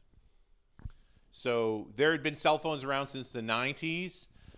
Having internet access on a phone came quite a bit later. It was in the early aughts, but the iPhone, first made in 2007, really set the format for every phone is now a slab of black glass. Before this, they were different. Some had keyboards, some had different little knobs and things sticking out of them. They all became the same after the iPhone. And for most people today, the internet is largely social media and the social media apps, but they are only clearly one small part of the internet overall. The internet's used for a lot of different things. It is a backbone for moving data around. Every bit of data from the Large Hadron Collider travels over the internet at one point or another. In fact, CERN, where the Large Hadron Collider lives, is where the internet where the World Wide Web even began. But when we talk about the future of the internet, really what we're talking about is how do we manage the change that societies had through these things. We never had the word FOMO before social media came along. The idea that we had a view into other people's lives and their lives always had better quality pictures than ours. And we created an entire business around getting you to buy stuff, the social media advertising model. Right? The internet started out as a place for universities and for education, and largely there was no money involved. As the commercial internet occurred, the original inhabitants were really not into money. They didn't want to spend it. They didn't think anything should cost anything. You know, data wanted to be free. And so as business models grew around this, they had to find ways for you participating in the internet to be free, and they did that by making you the product. And so, you know, all the way back to 2012, John Zittrain was the guy who originally coined that frame. If something is online, is free, you're not the customer, you're the product. All social media sites, for the most part, work this way. Who is the customer of social media sites? Advertisers, right? That's the business. That's where they make their money from. You're the product. This concealment is part of the overall problem. Right? How our internet is evolving is we're running into the limits of that particular model. And we're having to optimize mechanisms to keep you engaged because you're becoming less and less sensitive to it. And we have years of science behind that. So there's a fellow by the name of B.F. Skinner, who's an American psychologist, one of the original researchers in behavioralism. And he created a thing called the Skinner box. So the Skinner box was a demonstration in how creatures work. And so he did a lot of horrible experiments on rats with shocking them and so forth. But what he found was if he had a lever and every time you pushed the lever, it gave food. The rat would only push the lever until they had enough food. If you pushed the button and it never gave food, he would stop pushing it right away. But if it was random as to how often it would emit food, the rat would never stop pushing the button, even when they were full. They would make themselves fat, pushing that button and continue to eat food they didn't want because they didn't know when the food was going to come again. That uncertainty plugged into something very visceral in those animals' minds, and we're animals too.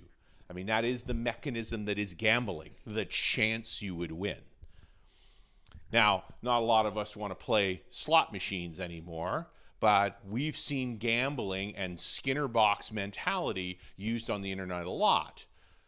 Most game systems work this way. We have treasure chests, card packs, a randomization where we'll extract some money from you for the chance that you get the card you want. Enough so that in certain parts of the world already, starting back in 2018 with Belgium and the Netherlands, this was declared gambling and it had to be treated like all gambling was treated, which was 21 and over, have to authenticate age. And so if you play FIFA in the Netherlands today, no card packs. They turn that feature off because you're in the Netherlands and they'll be breaking the law. Free to play games. Who's the customer and who's the product? Right? If you're not paying for it, you're the product. We've created a business now on the internet we call the attention economy. Your attention is what matters. That's the asset we're trying to extract from you to persuade you to buy things or change your behavior. And that we've gone pretty far down that path. And it manifests in a lot of different ways. Let's do a video example. I'm going to show you the same news story 3 times, all from YouTube. The Justice Department just charging a California man who was arrested near Supreme Court Justice Brett Kavanaugh's home with attempted murder. Authorities say he was armed and was making threats against the justice. There's been increased security around the justice's home since that leak of a draft opinion showing the court is poised to overturn Roe v. Wade. CNN law enforcement correspondent Whitney Wild is with us now. So just before he was arrested, this suspect called authorities. What did he tell them? Well, what he told them was he was having suicidal thoughts and that he had a firearm in his suitcase. He did have a firearm in his suitcase, according to this indictment that was just released, along with a series of other extremely alarming. Okay. You know this story. Brett Kavanaugh is one of the justices of the Supreme Court. There's been protests outside of his house for a long time. And in the past few days, a fellow was declared a danger that he was going to kill him. And you heard in that version of the story from CNN, which is a bit alarmist, that he actually phoned the police and said he was having suicidal thoughts and he wanted to kill Brett Kavanaugh. And the story goes on to explore that they actually found him, they arrested him, they got that story from him, and so forth. Let's see. Pay attention to this. This has just happened. Law enforcement sources are confirming to Fox that an armed man was arrested near the Maryland home of Supreme Court Justice Brett Kavanaugh. That happened early this morning. These are just the reports that we're getting in. And Sean, we know that the justices, there were protests outside of their homes. We know that those were encouraged. And of course, nobody was encouraging violence, but there was a great concern about violence. And thankfully, this person has been arrested.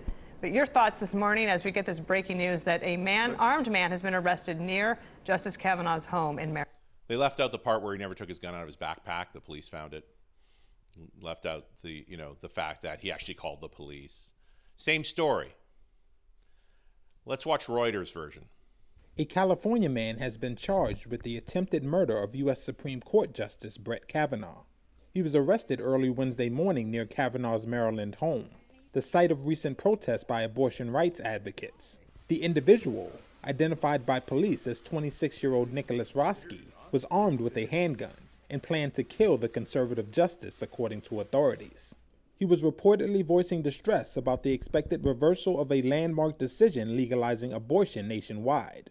This kind of behavior is obviously... All right. Why does this happen in news? Right.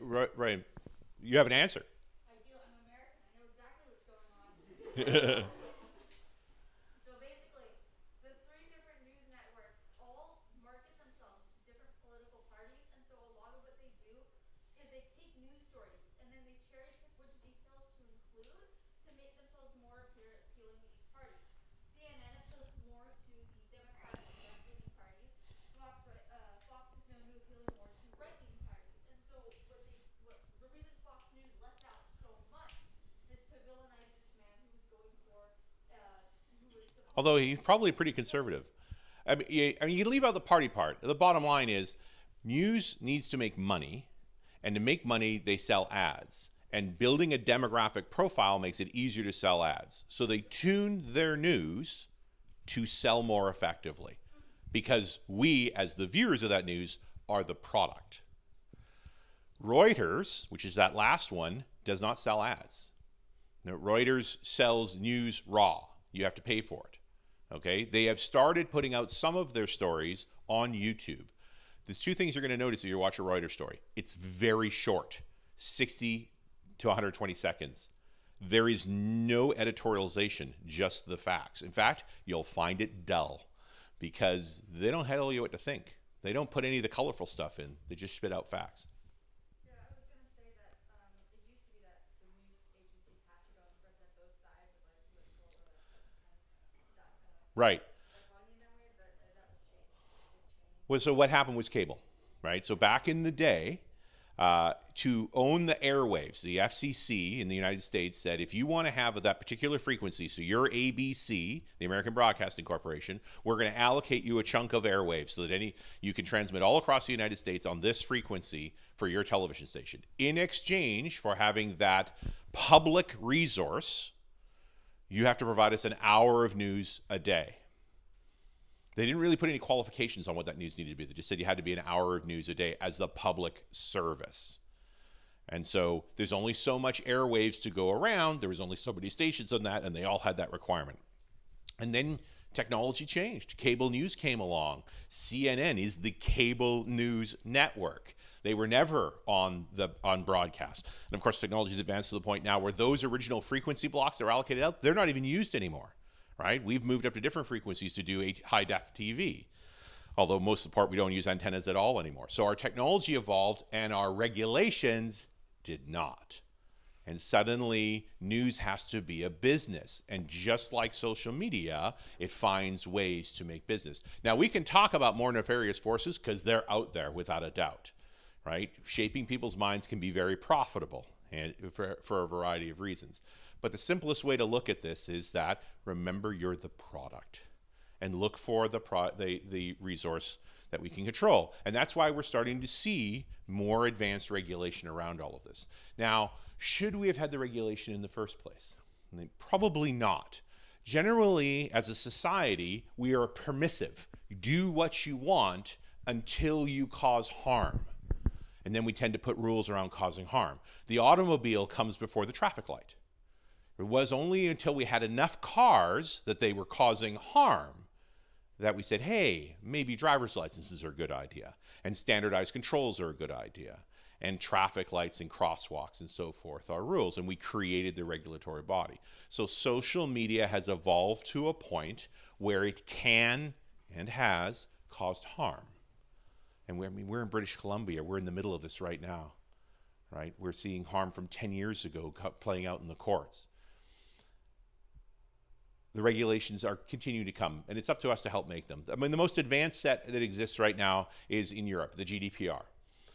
There are lots of rules inside the GDPR. It is confusing and complex. That's the nature of laws. But the primary ones for us as the customer, and are the ones that are starting to appear more and more places, including Canada, is you have the right to know what any company knows about you, and you have the right to tell them to delete it.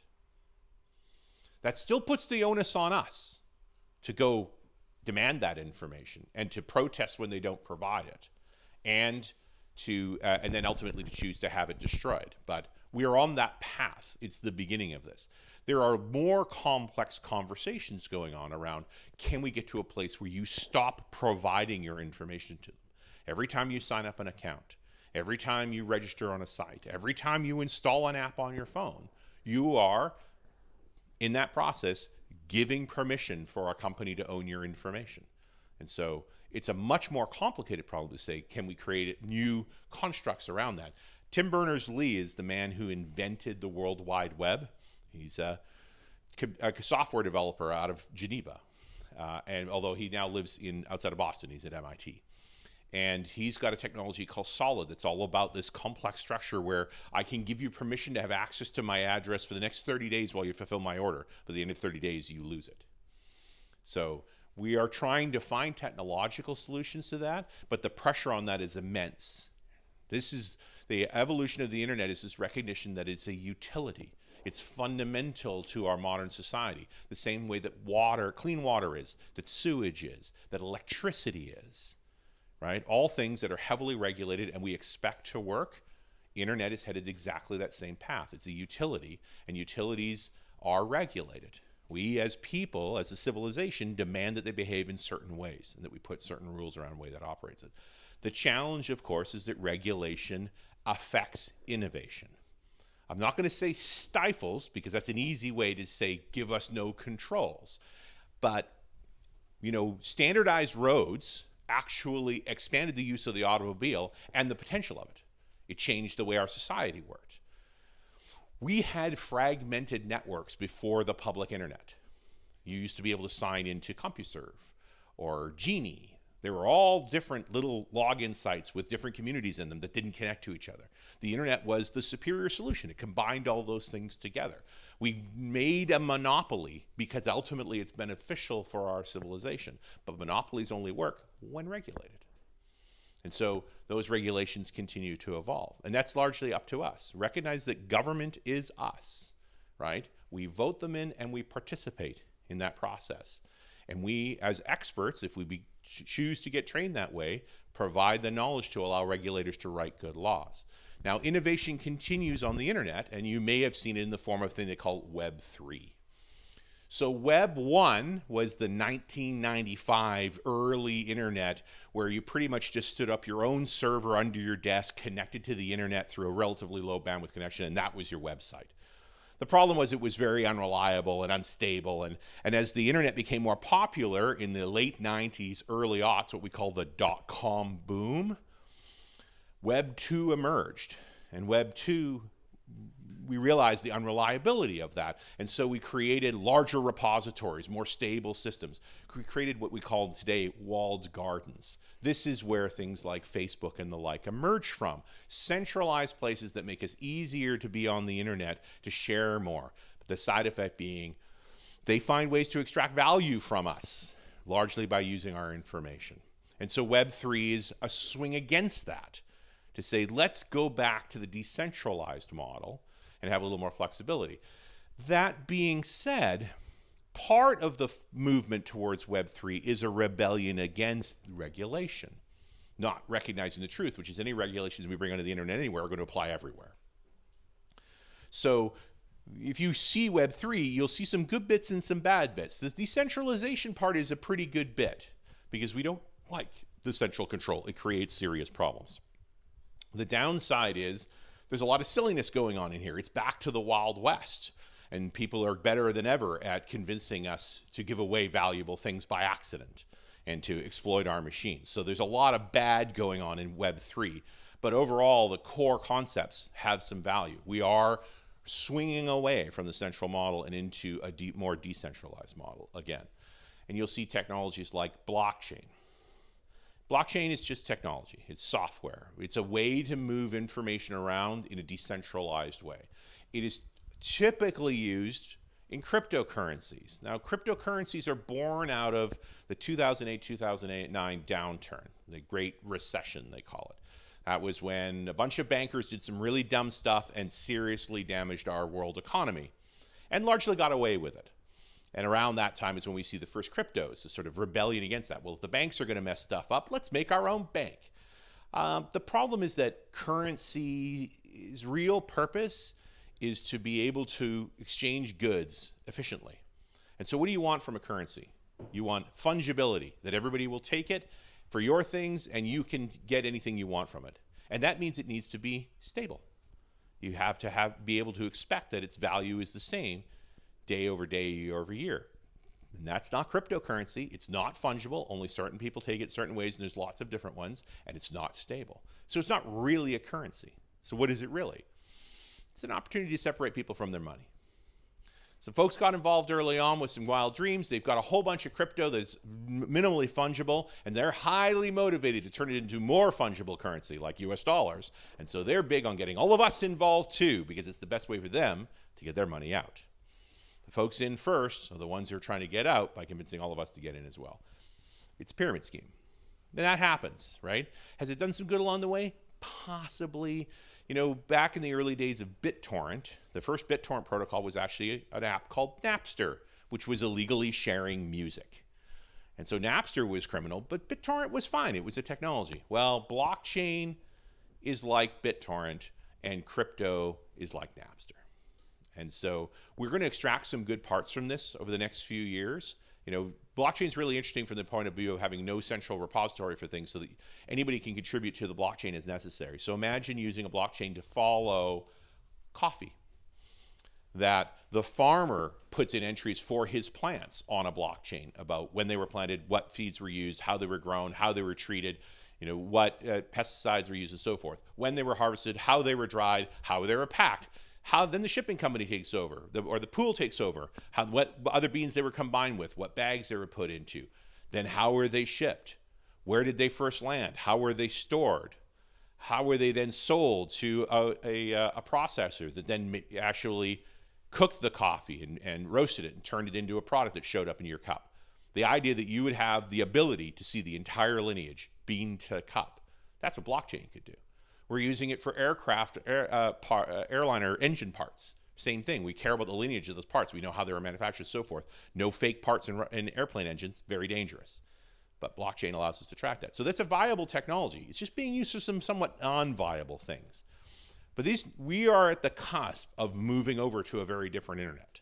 So in this next 10 years, you're going to see a wave of decentralization. And it's going to be much more dependent on cloud technology. So the same way that internet largely is uninteresting now, it's plumbing. It's become a utility. The actual internet connection itself, it's the services over that are more interesting. Compute is going to become the same. What cloud really is you being able to use other people's computers on demand for a fair price per minute. So again, a utility, but it's compute possibilities. So the idea that you could stand up your own website without ever owning the server. Now you could do that inside of Facebook, but you get to be exploited for it. Or you could do it through a cloud provider who's heavily regulated as to what they're allowed to do with your data, but now it's just to be your site. That's a form of decentralization. More effective than running the server yourself. Gives you all the same advantages, except it's also better protected, more reliable. So the next few years, we're going to see those cloud providers could become much more regulated bodies as well. That'll be up to us. And the consequence will be an internet that spends less time preying on us and more time serving us. Now I'll take any questions. Thank you. Microphone's right there, guys. Come on up.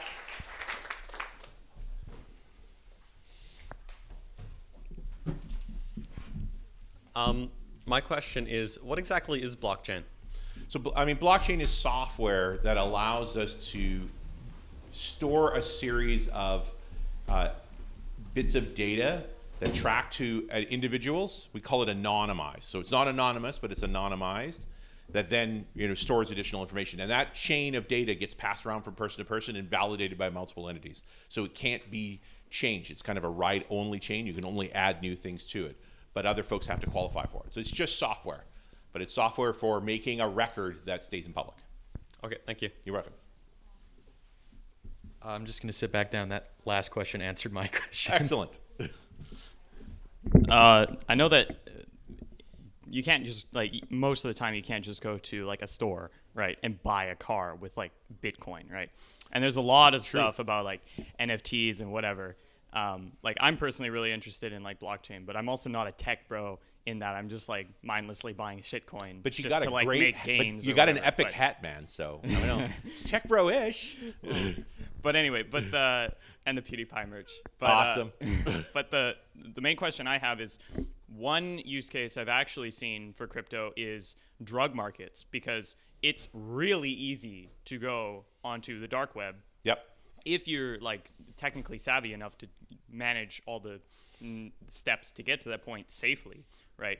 If you can use your brain, you can actually buy drugs pretty easily on these markets using Monero, right? Monero is like privacy oriented. That's really a currency. Sure. So I want to know it's not really a currency, but it's a way to move money, right? I mean, in the sense that currency is a tool, that also is a tool to get the thing that you want, essentially. So, and I'm just curious. a reminder: at some point, you have to have those drugs delivered, which is a crime. Oh no, I'm not saying and it's is very not. trackable. I'm not saying it's a good idea. Yeah. What I'm saying is that there's Those mechanisms value in exist. it. And I'm wondering, how do you think that in particular plays in? Because there's not a lot of like other methods for you to use your crypto, like actually use it like you would use a currency. But for that one particular thing, is there enough money in it to make that one thing really prop up all of crypto, or that one coin? Probably not. I mean, there's lots of ways to build different crypto, but they're all built on the same falsehood. And as regulatory bodies come for crypto, which is clearly happening now, more and more of them will disappear. But the mechanism, we have a mechanism for buying and selling drugs now that's legal. That does require professionals involved like doctors. Could it be more efficient? Absolutely. Can blockchain play a role in that? For sure. Again, lineage of drugs is really important. Where was it manufactured? What process was used? The actual quality checks on it, so you know you're getting what you expect to get. So the software plays a role in that. But crypto is not a required part of that. It's a dangerous way to exchange funds. It's unreliable and prone to fraud. And it's not necessary. We have other ways to do it. But all in all, blockchain for drugs, absolutely.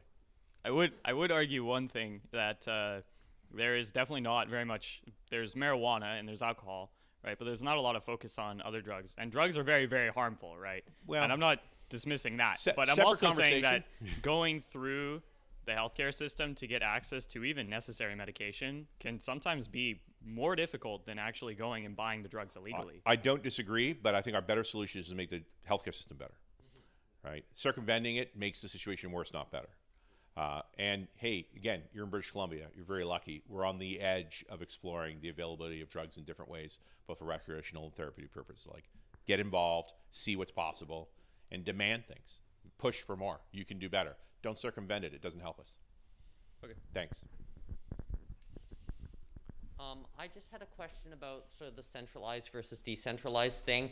Are there any issues with, I suppose, what you would call like consistency and like in terms of security and that sort of thing? Because if you have sort of disorganized all these different servers, different services, is there issues with like programs not working on different ones, and then you maybe have, We've worked really hard to try and build standards around all those problems, and part of the art of the blockchain on that software side is this, what they call consensus model, where we have enough participants in the equations that compute blockchain units that you have multiple disparate decentralized entities agreeing as to what's on the blockchain. In the end, that's software, and it can be hijacked. One of the issues that's come up recently with Bitcoin, one of the original cryptocurrencies originally used as a blockchain, is that you're starting to see consolidation in the processors to the point where one entity might have the ability to declare entries on the blockchain and create its own consensus. So there is absolutely a risk in a decentralized model when you depend on consensus that you can have that consensus hijacked. As part of the system is to resist that. It's not simple, but it's necessary. And it's also worthwhile to say, we get to then choose, where do we put a regulatory body in that says, okay, that's the truth, that we have a declared truth on all of that. Great question. All right, thank you. Do you think if developed more decent stuff like Tor would be something like Tor where it's all decentralized, would that play a bigger role in the internet? So Tor is the Onion router, and Tor is not necessarily decentralized as it is a blind communication technique. So it's a way to move between entities without being indexed, without having necessary tracking in place. Right? We've gone the opposite direction to the way HTTP currently works with all the cookies and things like that. Tor is a workaround for that. And it's an interesting question. Like, we think the dark web stuff's going to continue to exist in one way or another. That's not going to end. The question is always, and I don't have a big problem with that. The question is, when you commit crimes, you're still committing crimes, and how you bring that into the world puts you at risk. I'm just wondering if there's going to be like a a real application for the tour that isn't just going on the dark web and.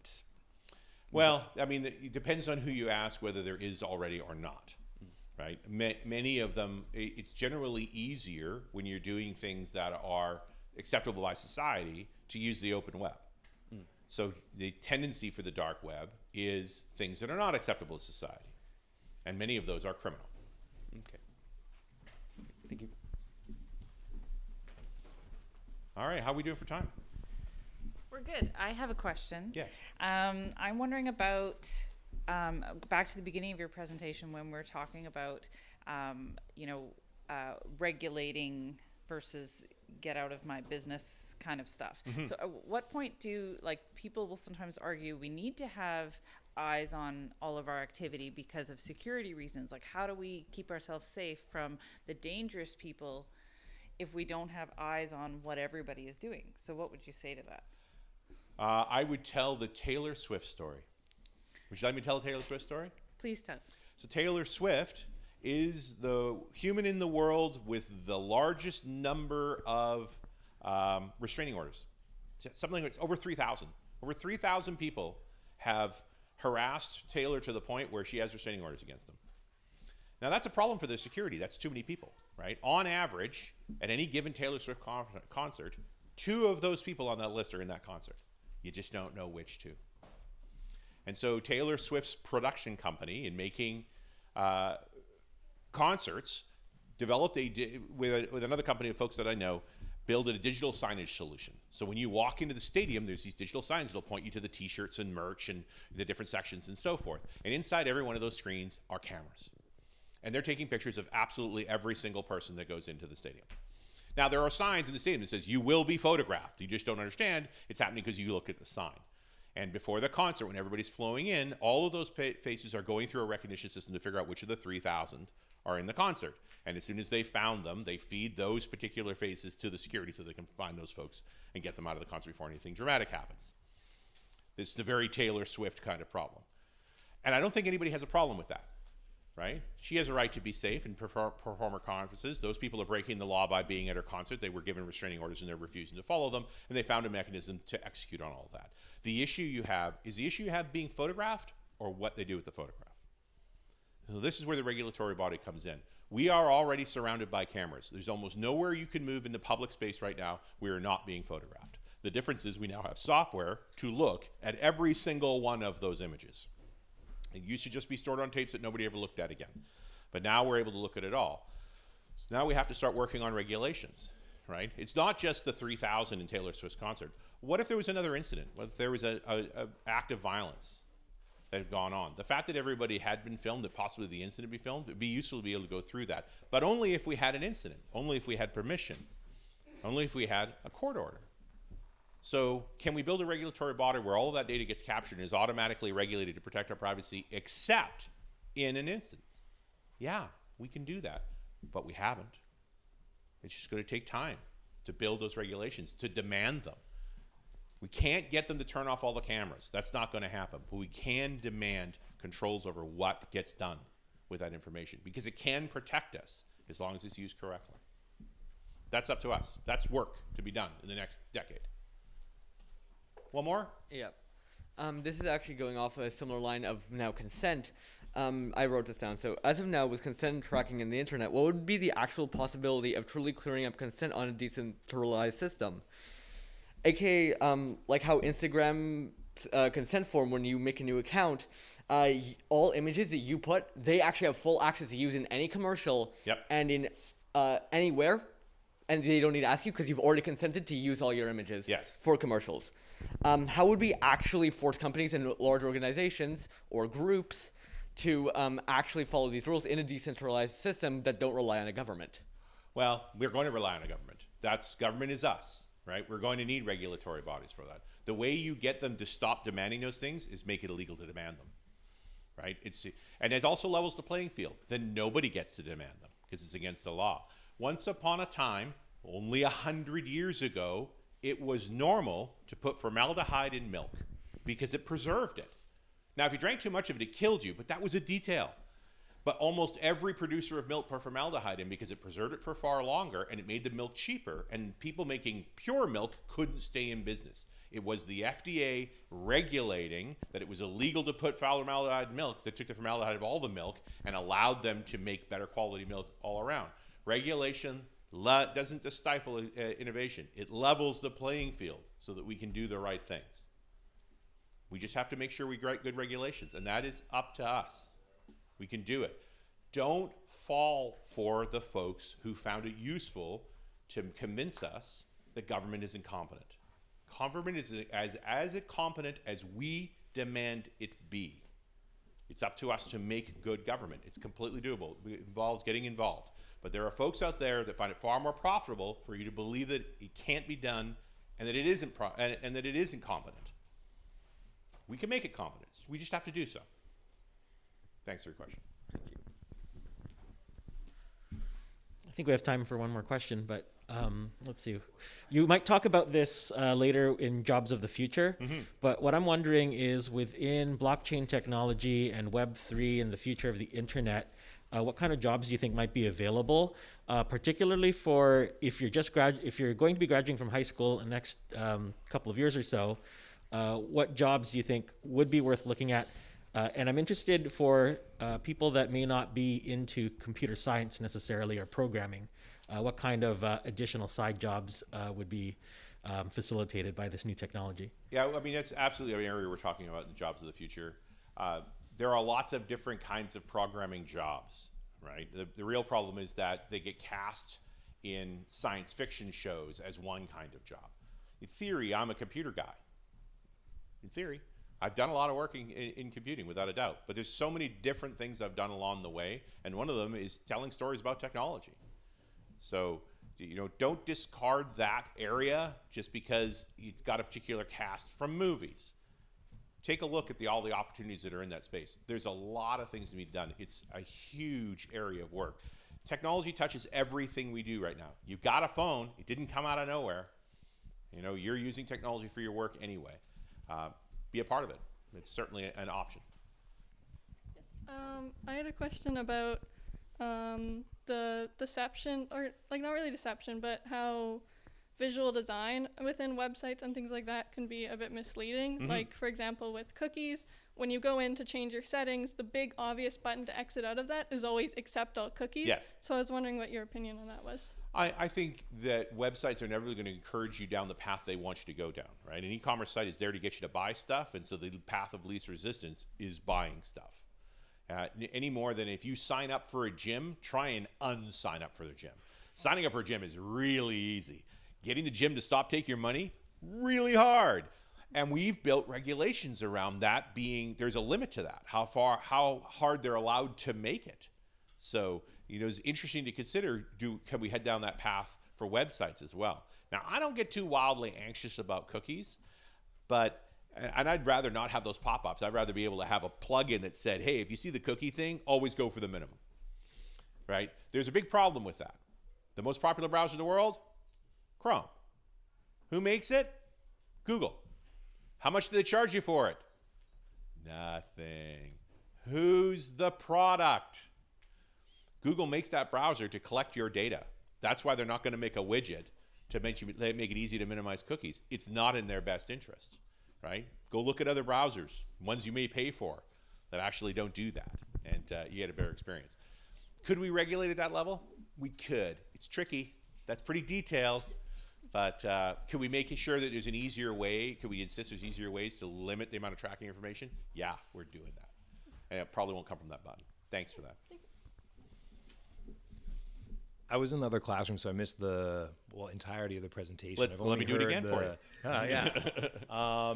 But when we talked about this as a staff, my question was about the connection of the internet and politics and how you see that changing, and how it already regulates what we do see algorithmically, and regulating what can be posted as well, into the future. So there's a big debate going on primarily in the U.S. around so-called free speech. Now, this is a misuse of the First Amendment. The First Amendment says that the government's not allowed to suppress your speech, and Facebook's many things, and government is not one of them. And then on the more legal side, if you get into the FCC rules, there's this idea called common carrier. So we deal with common carrier all the time. If you and I plan a robbery using our cell phones, is Bell responsible for that in any way? No. Bell's the common carrier that allowed us to transmit our efforts of a crime through the phones. Right? And so there's an argument that social media should also be a common carrier. They're not responsible for what people post on it, except that they tweak what they show you to optimize for advertising because you're the product. So that breaks the common carrier. They're not carrying everything equally. They don't want to carry everything equally because they don't make any money if they do. So they are controlling what's shown, so they are inherently responsible for what is being shown. So the big breakthrough on the politics side, the ultimate manifestation of Facebook, was Cambridge Analytica. You may have heard the term. It was a company that managed to get copies of all of the Facebook data. And during the Brexit debates, they were tailoring ads down to the individual. So they were literally targeting people that could be a significant change in vote for Brexit and showing them ads that were uniquely tailored to them. Now, that's not actually illegal. The tricky part here was that the person did not know they were the only person seeing that ad was tailored to them. They thought everybody saw that ad. And that's the inherent deception.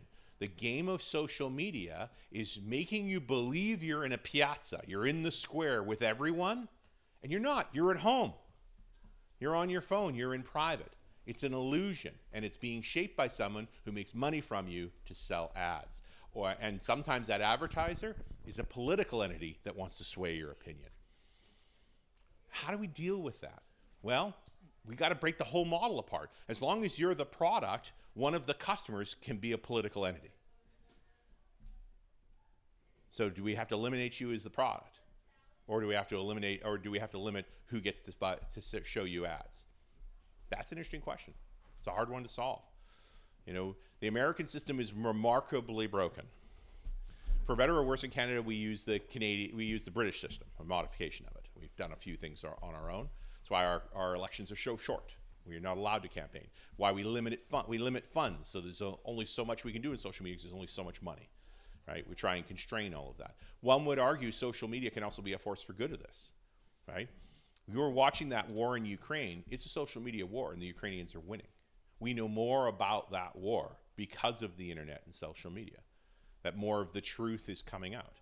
You also have to filter for deception. Now, you've lived your whole lives exposed to that. You're better at it than I am. Right? You're natives. I'm an immigrant. I'm trying very hard to understand it. I remember a time before, you're always exposed to it. But it also means that wherever you're blind, you're probably really, really blind. And it's good to challenge yourself to say, am I actually seeing the truth? Who's deceiving me? Who's the customer? Who's paying for this? Because that's the driver. Facebook isn't doing it out of goodwill. They're one of the largest companies in the world. They make billions, and you spend nothing. So who's the customer? Right? And that works for politics as well. Maybe we can put better regulations in place. We're probably going to have to. It's doable. But it also means when you actually want to learn something, don't learn it where you're the product. Learn it where you're the customer. Right? Go get the rawest facts you can get. You want to look at an election? Go to that entity's website. Really look at their stuff. Check their facts yourself. Don't let the social media shape your message for you. Again, you're the product. The message is flawed. It's always going to be flawed. Time? Thank you, Mr. Campbell. Thanks.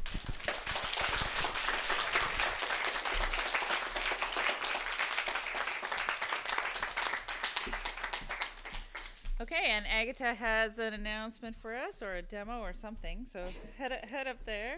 I explained to you explicitly. Okay. Yes, I have a lot going on today.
Hi, everybody. First of all, I would just like to give some recognition and thank you to not only Mr. Campbell, but also our student presenters, performers, and the team that provided us with lunch today.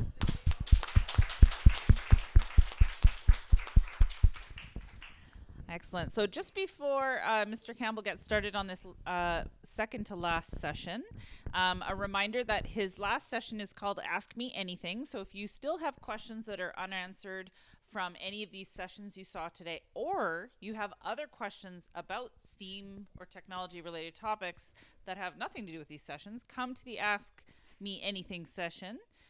Most of you will be here anyway, and come with your questions. Come ready to talk. And the last thing is, we will be ending the day with a feedback form that everybody needs to fill out. So I will post the link to that in our school team, probably sometime around 2:30. So people can fill that out before they go home today. So somewhere around the end of Mr. Campbell's last session, I'll post that link, and everybody needs to do that.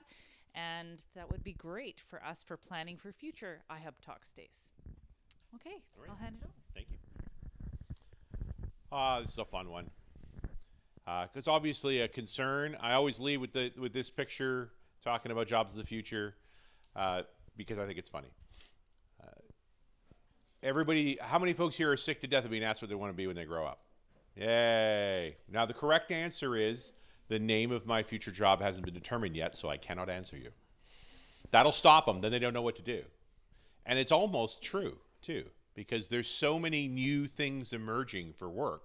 I mean, who's heard of climate geoengineering before I just talked about it? Because that's a job in the future. You know, there's more of them coming all the time. But the real concern is that the nature of work has been changing, right? We've been introducing automation for some time. So let's kind of break work into some categories, right? So there's manual work, that is, I use my body to do the work, versus cognitive work. I use my mind to do the work. And there is routine work and non-routine work.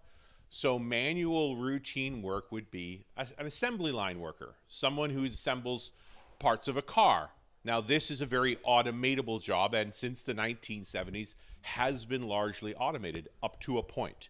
There are some parts of building a car that are best served by robots, like precision welding, and there are some parts that are not, like painting.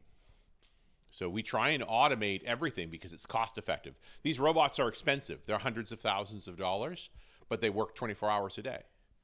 And they work the same every single time. Their quality, if you get it right once, tends to be consistent over a very long period of time. And so you're seeing many manual routine jobs being automated and have for quite some time. It's not a great area of work to go into. There are some spaces, but these days we talk about dark factories, as in there are no lights on inside the factory. The only person at the factory is the security guard. And they're trying to make robots for that too. Now, how about manual non-routine work? So the classic one is the Amazon person. So you've heard about the Amazon warehouses and how awful they are. What's the actual job that an Amazon warehouse worker does? An Amazon warehouse worker packs the box. Robots deliver the goods to the box. So in a factory, and if you look at this factory, you notice there's cages around these robots. There's a reason. These robots will kill you. They are so physically strong and move so quickly. If you get in the way of it, you'll be torn apart. You won't even know what hit you. It hits so hard. And so in an Amazon warehouse, actually, there are yellow squares where people are allowed to stand because there's robots everywhere else. And when you order product from Amazon, these robots go into the warehouse, pick the product off the shelves, and bring it to a packing station. That's the person's job. Because packing a box is a non-routine manual labor, and it's fairly hard to automate. Although that's beginning to change. Let's talk about a different kind of robot. This is Baxter. Unlike those industrial robots, Baxter's quite a bit less expensive. He's about $25,000. And he's aware of his surroundings. If you get too close to Baxter, Baxter leans away from you, which is creepy. But it's it's very careful about being able to be in the presence of humans without actually harming them, and it's pretty good at non-routine work. What is Baxter doing here? Probably the creepiest thing Baxter could be doing, which is packing another Baxter into a box. Now, I've seen a Baxter make a latte off of a manual coffee machine. So he's pretty dexterous and fairly clever. And, and a barista is manual, non-routine work. Every coffee's a little bit different. Every pack is a little bit different. So it's still manual work, but it takes some focus to do it. But we're starting to see automation in this area as well. So let's talk about, so those are the two manuals, routine and non-routine, and we're seeing automation in those places. Now let's talk about the cognitives. We'll start with cognitive routine. So what is cognitive routine? Customer support is a great one, right? We are generally speaking, if you ever get a customer support job, you're going to be given a book. And in that book are the correct answers to all the most likely questions. And so you're expected to memorize that book. And when someone asks a question like this is the correct answer for each one of those. So that's an automatable job too. We call them chatbots these days. This is a clip of a chatbot called Hipmunk that doesn't exist anymore because Hipmunk doesn't exist anymore. Hipmunk used to be in the business of giving you travel information. It would look across multiple websites for you. So you could ask it about trips and it would pull the data for you automatically. Very clever. They were supposed to make a margin on every sale and it wasn't enough, and they're now out of business. But we can create products that will automate those things too. So far I've shown you a bunch of categories of work that are all automatable, and it begs the question, like, are the robots going to do all the jobs?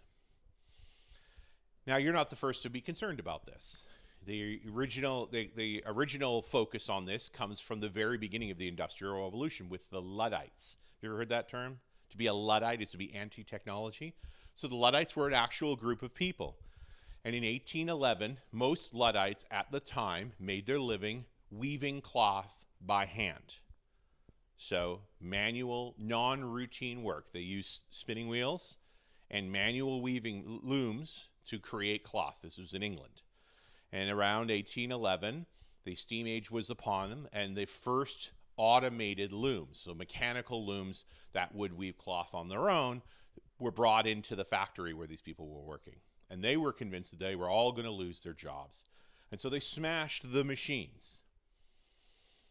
That was the Luddites. And that's generally where most people end the story. They don't go on with what happened next.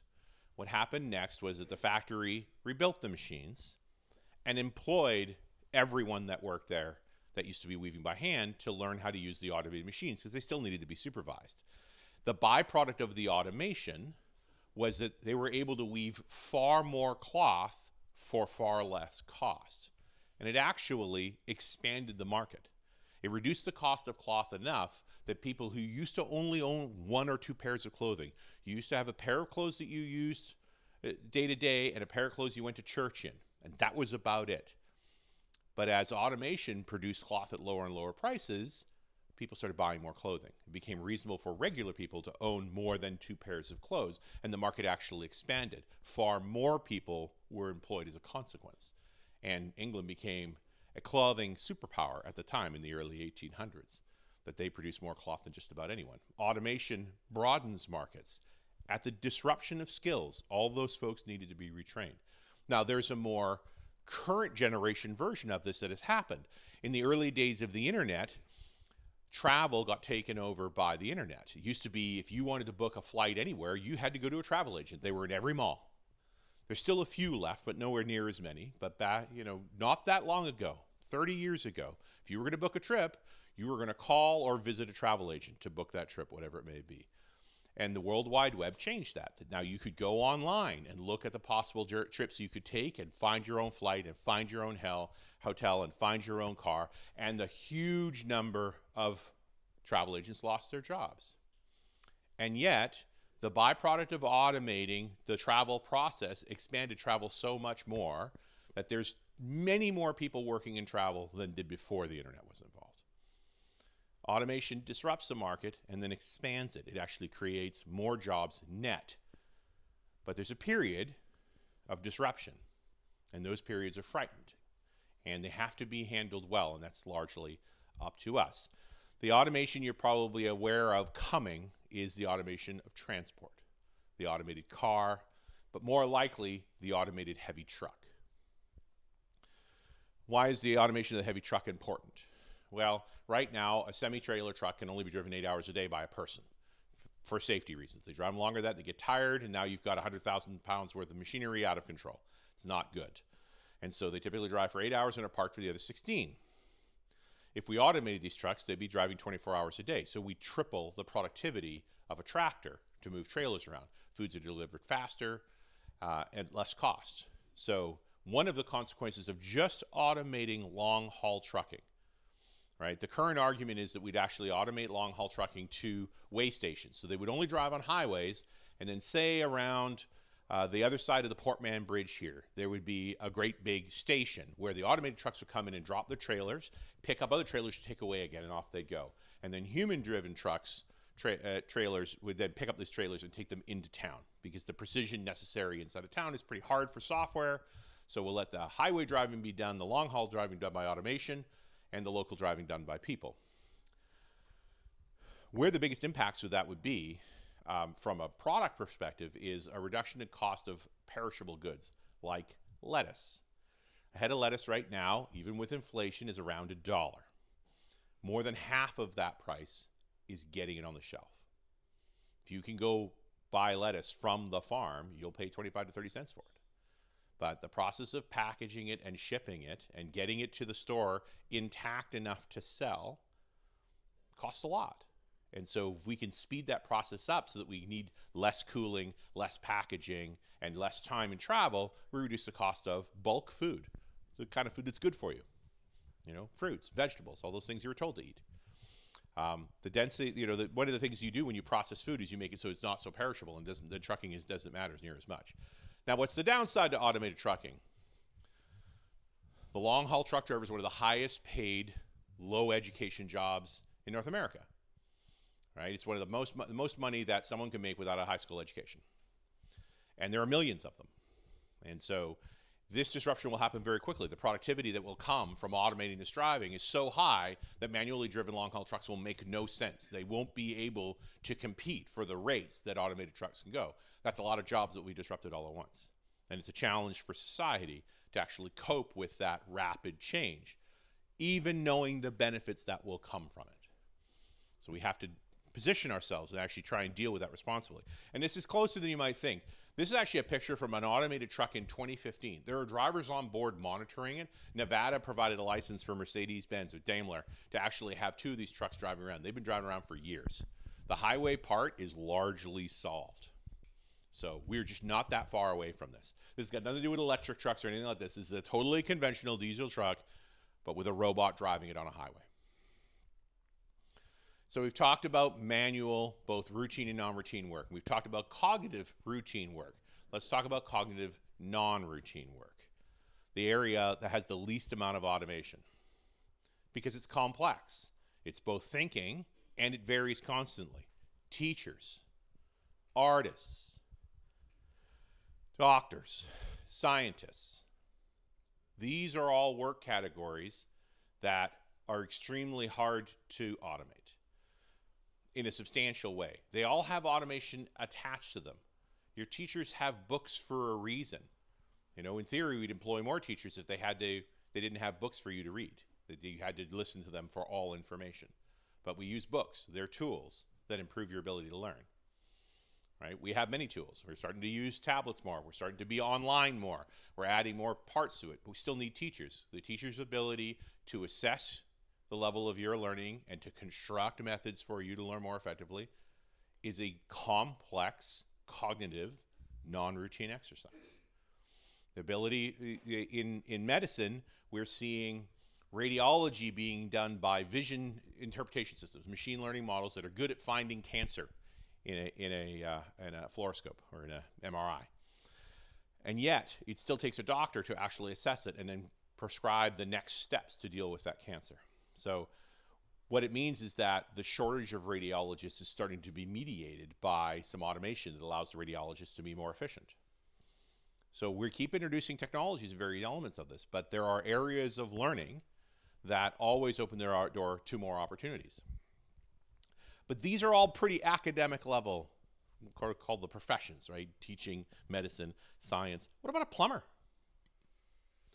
This is a very difficult task to automate. It's non-routine, and while there is some manual labor in it, it's also quite cognitive. The amount of training to be qualified as a plumber is not trivial. You have to deeply understand how tricky it is to make sure water always goes downhill. And I say that facetiously, and I'm not kidding. Like, the water system in this building is way more complicated than you know. And these folks are very well paid for a reason. It's a good job, right? And so are many of the other trades. Electricians, carpenters, they are all skilled workers using their hands and their minds in non-routine ways. You don't have to go into the sciences if you don't want to.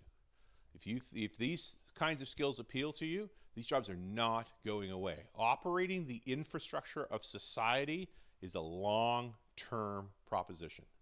It's work that exists for a very long time and will continue to. The science side is fascinating. You want to break new ground, you want to find a new thing. If that's what gets you going, we need your help. There's lots of areas to explore and lots of tools to help you explore it. If you want to help others be successful, there's a bunch of them in the back of the room, right? I mean, that's the role. But maintaining the infrastructure of society is also important. And I'll leave the programmers for last because I am biased, right? Software development has been my career. I've turned into a professional talker because explaining technology turned out to be very profitable also, and a lot of fun, for me at least. But much of our society now runs on various kinds of software, whether it's in our handheld devices, in our PCs, in our refrigerators, in our cars. It's everywhere, and it takes a lot of work to build it, maintain it, and expand it. There are new areas of research. What kind of job would you like to do? How do you want to work? You know, you have a lot of choices in many of these cognitive, non-routine jobs. I know folks who train to be nurses specifically to travel the world. They get qualified in different countries every other couple of years, and they move again. That's what was fun for them, was how do I make a living and travel around? It was helping people everywhere they went. I've seen teachers do the same thing. I've seen lots of software developers do that. The pandemic really showed us that a lot of this kind of work could be done from anywhere. And so folks moved around, and they work remotely. It's very normal now for most of these cognitive non-routine jobs to be remote, to be pulled together, to do particular work, and then dispersed again. So there's lots of opportunity in that space. There's a device coming down the pipe that's going to affect work very significantly, and it's the replacement for the smartphone. So the smartphone is a fun, a profound device in human society. It has made us all cyborgs. We have digital extensions to ourselves. I know when you think about science fiction cyborg, you think stuff inside your head, right? It's in you. And you could do that with a phone, but A, ew, and B, slows down updates, right? If you want to get a new one, you got to get it back out again. So better to keep it on the outside. But it's definitely an extension of yourself. See how upset you are when you lose it? It's like you lost your arm. But the reality is the majority of adult humans on this planet now have access to one of these and access to all that information and ability to communicate in the world. We find it trivial now that we can call anyone on the other side of the planet and be able to reach them. You're going to wake them up, but, you know, details. And, you know, Facebook's in here. All of the lies you want, ready on demand. And, you know, boredom is obsolete. So what could possibly replace this? Because it's kind of mature. It's succeeded in going around the planet and being absolutely everywhere, and has generally improved the quality of life, although some days it's hard to see that. Okay? I mean, the bottom line now is that a farmer in Uganda has a basic Android phone that gives him detailed weather reports so he knows when to plant. You know, he may or may, and he charges it off of a solar panel because he doesn't have electricity in his village yet. But he has a smartphone and a cell tower. Right? That's how far this has gone. So the disruptive technology for these is augmented reality. I've shown you a picture here of Microsoft's version of this called the HoloLens 2. An augmented reality pair of goggles is everything that a smartphone can do and a bunch that it cannot. Does it look dorky? Yeah, look at these guys. However, once upon a time, this was also socially unacceptable, walking around with your phone. We change social norms when the experience is sufficiently compelling. And when I first got involved in smartphones in the early aughts, most people weren't angry with me for them. They said, can I try it? And when they tried it and thought it was stupid, then they made fun of it. One day it was good enough, and when they said, can I try it, then they wouldn't give it back. And the social norm changed. I own a Google Glass. I don't wear it anymore. But when I first wore it outside, what did people ask me? Can I try it? And they tried it, just wasn't that good. And then I became a glass hole. You know, then we find excuses for why we don't want these. Now, right now, augmented reality devices are complex and expensive. That's an entire smartphone and more strapped to your head. It's sending information indirectly into your eyes, and it's also looking outwards. So it's not virtual reality where we're cutting you off from everything around you like an Oculus. You're able to see through it, but it's augmenting your vision. It's adding additional information. In this particular example, we're showing the nervous system of a human body floating in the air that they can both see looking through the glasses, and then look at it in 3D and manipulate it as necessary. You're seeing products being manufactured this way, or prototypes being developed like this.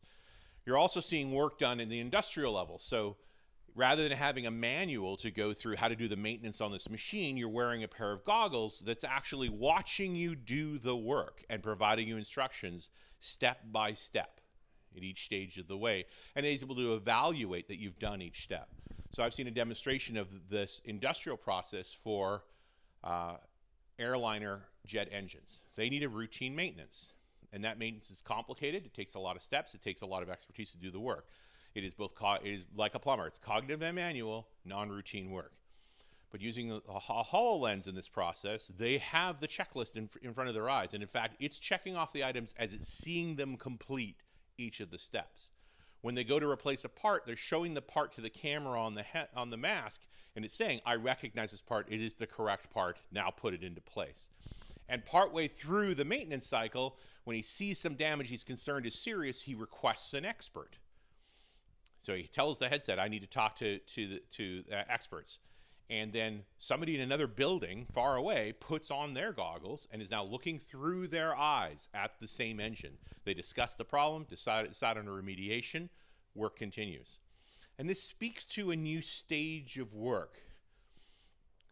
In your work career, as augmented reality emerges, I think we're going to see a stratification of experts and generalists.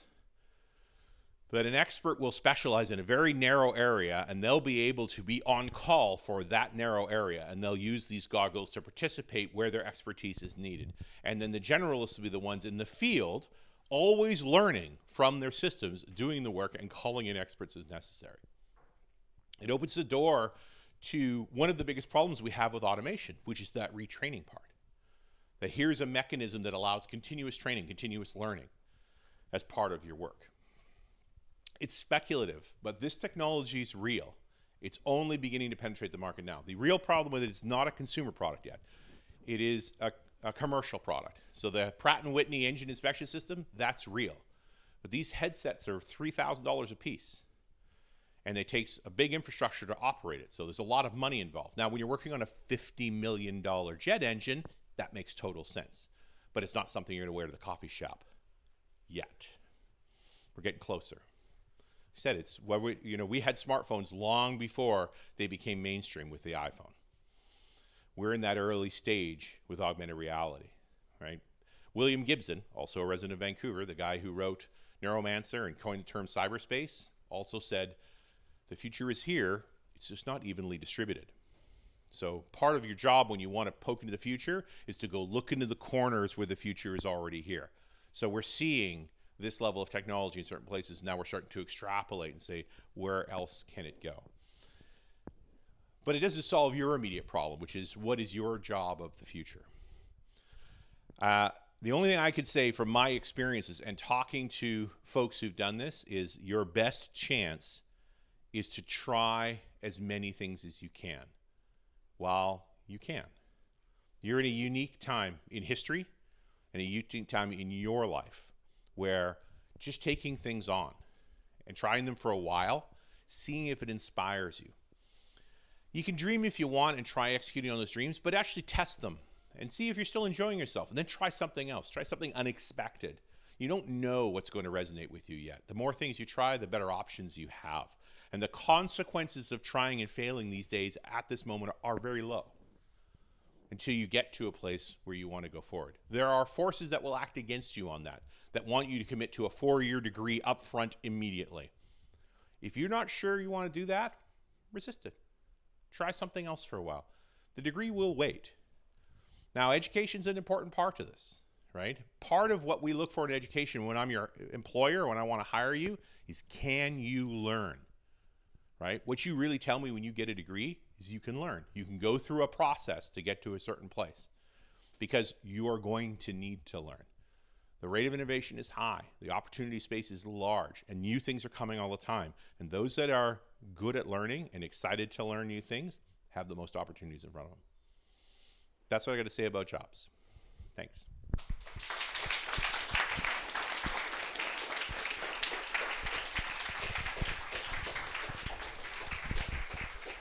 Questions? How are we doing for time? Pretty close? Come on up. Hi. So part of the reason that you kind of mentioned this, part of the reason that cell phones weren't really popular was kind of the way they looked. And because we as a society put a lot of value into aesthetic things, whether or not they're completely functional. And I've seen that, like, part of the fun that was poked at the Google glasses were that they were kind of really ugly. Well, and every goggle made so far is pretty ugly. Exactly. So obviously I'm not an expert, but my theory is that if things like the AR glasses or goggles were made, I guess, prettier and cheaper, obviously, would that contribute to them becoming more mainstream? Eventually. First, they have to be functional. It doesn't matter how pretty something is. If it doesn't do anything, it's not important. And generalized functionality is not there yet for AR. Different parts of the market are more tolerant to appearance than others. So there's a portion of the market that will be acceptable to a less elegant device, and there are a portion of the market that will only be interested once it's rose gold, right? So, but also people's standards change as that market becomes more compelling. So iPhone didn't just become pretty and that's why it was accepted. iPhone defined pretty. Yeah. Right? So we're going to be a meeting in the middle. Like, you're not wrong. Just understand that it's going to get to a certain place, whether it's pretty or not, where eventually the pretty part's important. Now, pretty is a luxury in technology. So one of the reasons we're able to make it pretty is that it's good enough now that we don't have to keep spending it on functionality. We can afford to spend it on aesthetic. We're not there yet. But when we are, the aesthetics will come. One way or the other, you still have a goofy thing across your eyes. It's only going to be degrees of how goofy. How soon do you see that happening? Next 10 years.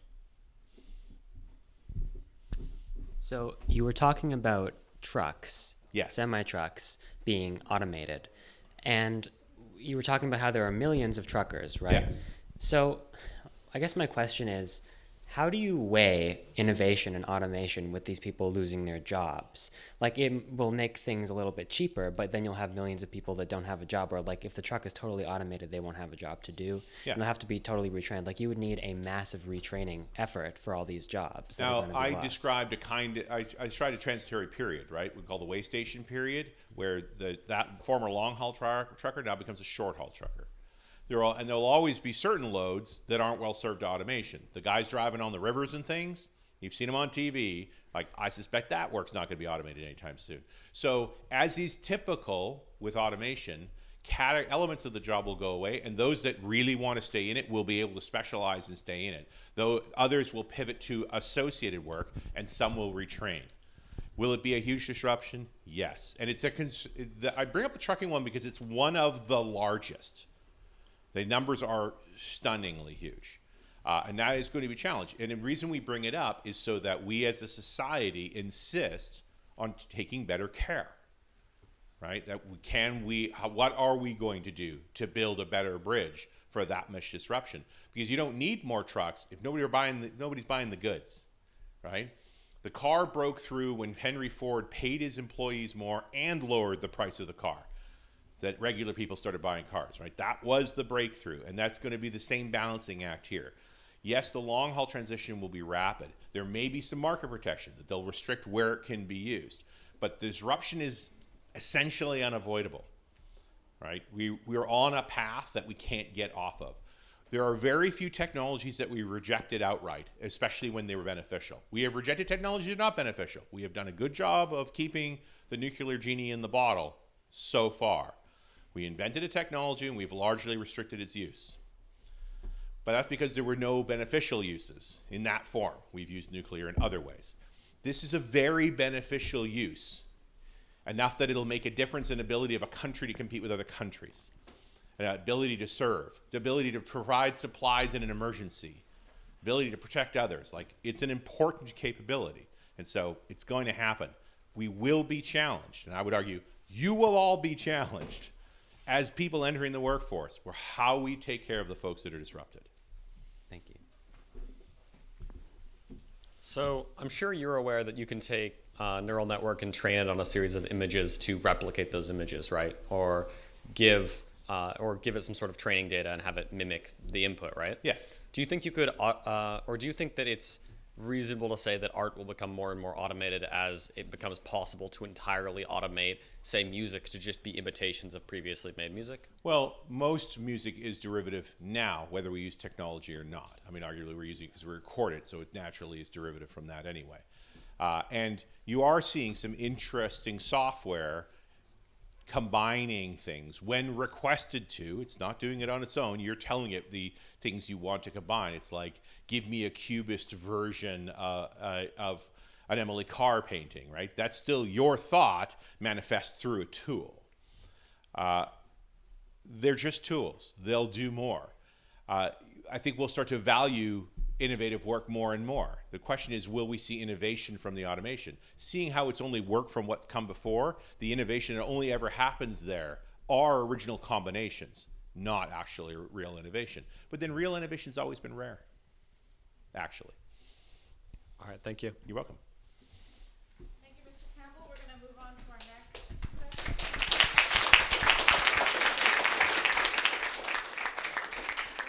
Okay, we've got two performances happening, so I'll invite those two students to come on up. Maiya and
Hi everyone. My name is Mari. I'm in grade 10. For today, I will be performing one of my favorite childhood pieces, Part of Your World from The Little Mermaid, as I learned last year for my inquiry project in Japanese. So.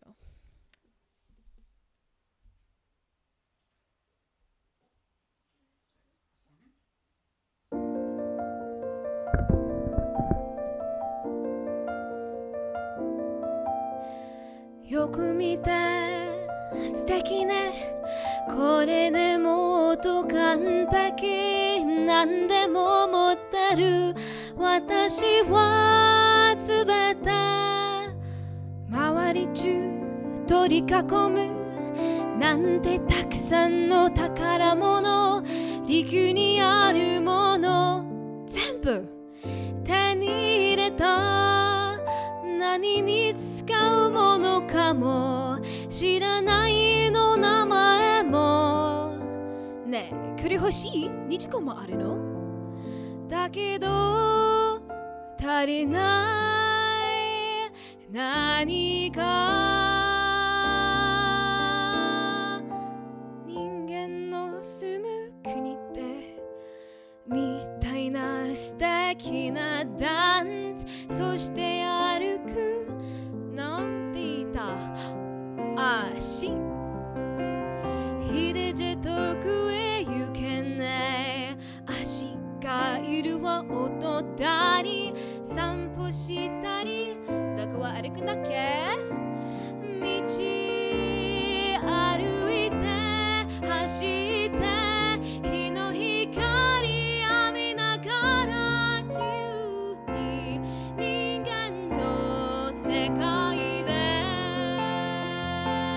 何でもあげるわ心出て暖かい砂の上で眠るたら陸にはいないわあんなわからすやは私は子供じゃないのよああわかんないことたくさん教えてほしいことたくさんなぜ火は燃えるの教えていつの日か陸の世界のでも行きたい人間の世界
So I'm Maiya from grade 9 and I'll be singing Try Everything from Zootopia.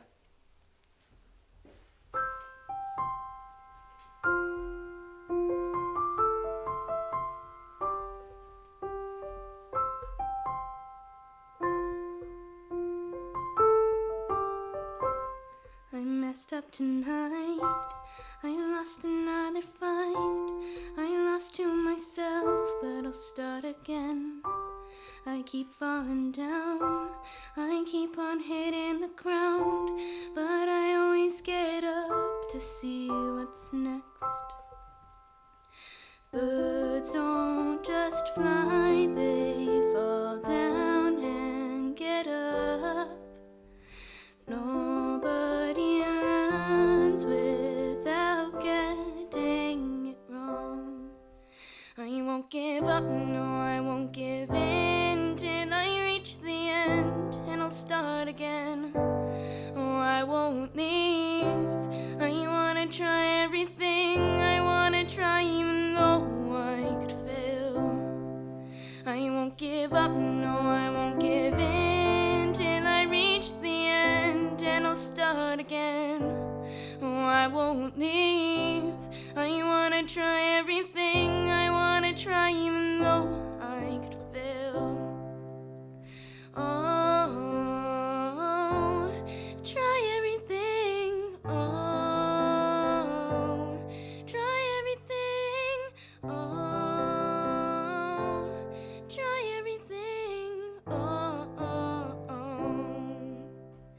I'll keep on making those new mistakes. I'll keep on making them every day. Those new mistakes. Oh, oh, oh, oh. Try everything. Oh, try everything. Oh, try everything. I won't give up, no, I won't give in till I reach the end, and I'll start again. Oh, I won't leave. I wanna try everything. I wanna try even though I could fail. I won't give up, no, I won't give in till I reach the end, and I'll start again. Oh, I won't leave. I wanna try everything. I wanna try even though I could fail. Try everything.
Alrighty.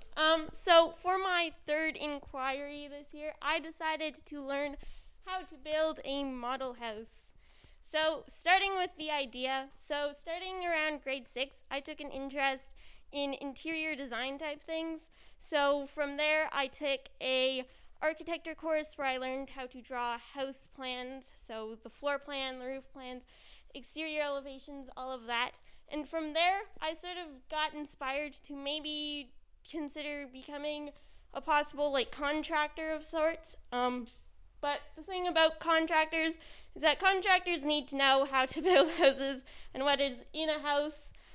So that's where I got the idea to use this model to maybe dip my toes into the water of maybe becoming or learning about how a house is assembled.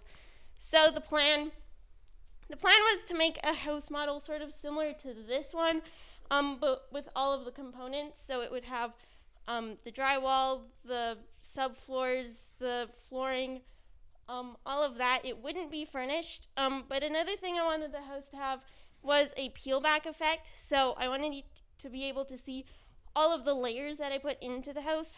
So like some of the plumbing that I did was underneath the house. So I left the subfloors, I left an opening so you could see the plumbing. So from there, I designed the house. Now, the first design that I made was too big, especially since my scale that I chose was 1 inch would equal 1 foot, just because that was easiest and what I learned in the course that I had previously taken. So from there, I had to redesign the entire house. So now the house has 1 bathroom, 1 bedroom, a kitchen, and a couple open areas, so you can use those as living room or dining room. So here's the floor plan. This is the first floor, so the doors go in. There's a bathroom, the kitchen, and the dining room, and then you can take stairs up to the second story where you have a bedroom and a small balcony and an open space. You can probably put like a couch there. Here's the roof plan. We did have to change the roof plan a little bit when we started making it. So there's 2 ridges, which made it a little bit difficult to make, but I'll talk about that in a minute. Here's the exterior elevation, so what the house would look like from the outside. So that's the front, and then the 2 sides and the back. So a challenge that I had was wood. So in a house, usually when you're framing, you use 2x4 pieces of wood. But the pieces of wood that I found at the store, the smallest piece I could find was 1/4 inch by 2 inches. So to solve this, I got my dad to teach me how to use the table and chop saw. So we used the table saw to cut the piece of wood in half, and then the chop saw to cut the piece of wood to the appropriate length. So in the end, this is the wood that I got from the first batch of wood, about 10 pieces of wood that were roughly 6 feet tall, I think. We did have to go back to the store for more wood. That is just how we started. So moving on, the clay. The problem with the clay, so the clay I used to act as concrete to keep things more clean. So here's me putting the clay. I made a little mold so it would all be the same height and thickness. However, when I dried, there were some cracks. It was air dry clay, so it shrunk a little bit. I did try to fill those cracks in with more clay. However, there were still a few cracks in the end, which I sort of just had to live with. You can see there is the underground piping or plumbing too. Next was the roof. So, as I said earlier, the roof had 2 ridges, so two parts were at the highest level. So, calculating how long each piece of wood we would have to cut for the roof was a little bit complicated and a little confusing. So I got my dad again to help. So we decided to make a little diagram to help, I guess, show what the length of that each piece of wood needed to be. So here's the roof while we were making it. It was a little confusing at first, but in the end, I think it turned out really well, and I'm really happy with the result. Next challenge was the flooring. So the flooring, it wasn't sitting flat, which I think is because my subfloor, which is the layer under, so you have the flooring, and then after that you have pieces of plywood, and then it's your subfloor. So my subfloor, I don't think all of the beams were all of the same height, so when I did try to put my flooring on, some parts stuck up, which I sort of had to live with in the end. But if I were to do this again, I'd try to pay more attention to those types of details. So here's the floor, and there are a couple parts sticking up. But last challenge was bringing the model to school. So the model is pretty big. As I said earlier, the scale was 1 inch to 1 foot. So it's roughly up to my waist-ish. That's how tall it is. So bringing the model to school for the presentations in March took a lot of effort. Getting here wasn't that bad, but especially bringing the model home, that was a little stressful and challenging. But the model did split in half, so I didn't attach the bottom story to the top, which did make transporting the model a little bit more easy. But here's the end project. So the end result, with the siding, the roofing, you can see the insulation, the Tyvek, which is the waterproofing. So things I learned. I learned how to cut wood using the table and chop saw, which I think will come in handy later for any future projects. Framing, I learned how to frame a wall, a window, and a door, which they're actually a little fun to make. And then I also learned the basics of plumbing. Designing a house, I reached out to some expertise, and they gave me some feedback on how the house should be designed, as in the flow of the house, so where you should place the different rooms. And then finally, I learned the different parts of the house in a lot more detail. So the subfloors, the Tyvek, all of that, I didn't know anything about that before, and so I had definitely learned a lot. So takeaways, biggest takeaway I would say was clean as you go. At the end of the project, I had a giant mess. So I think if I were to clean more often, that I wouldn't be stuck having to clean for an entire weekend. Also, time management. There were a few things in the house that I wasn't able to include that I wish I could have. So I wasn't able, or I didn't have time to add the electrical or the HVAC, which I was a little bummed about, which leads to planning ahead. I think if I made a strict or a more detailed schedule, I would have been able to fit those in. But overall, I learned a lot in this project, and I'm really happy with how it turned out. Yeah, thank you for listening.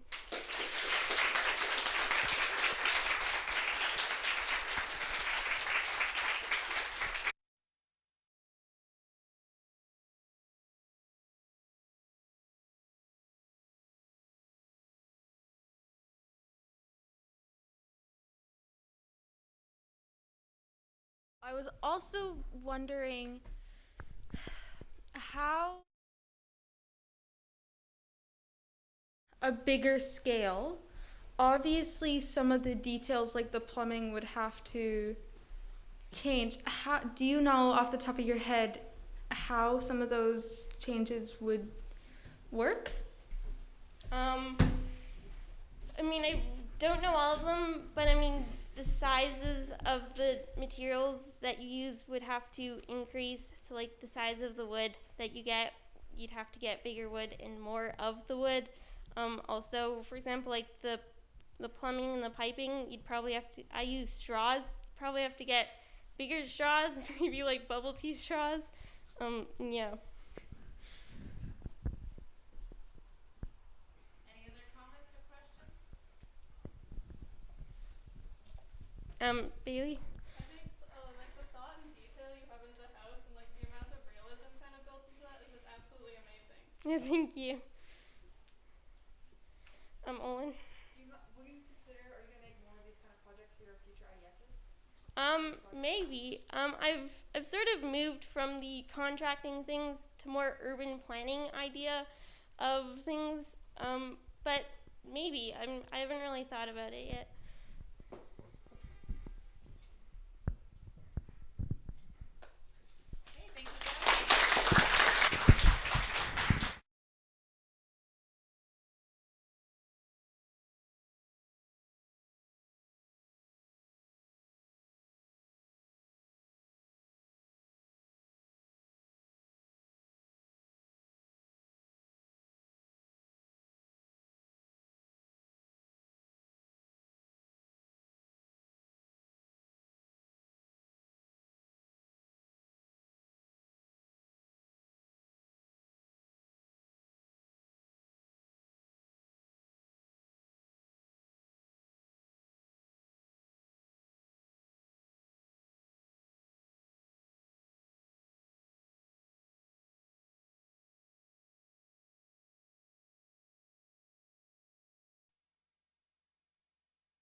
of the day. So topics we didn't address, questions I didn't get to.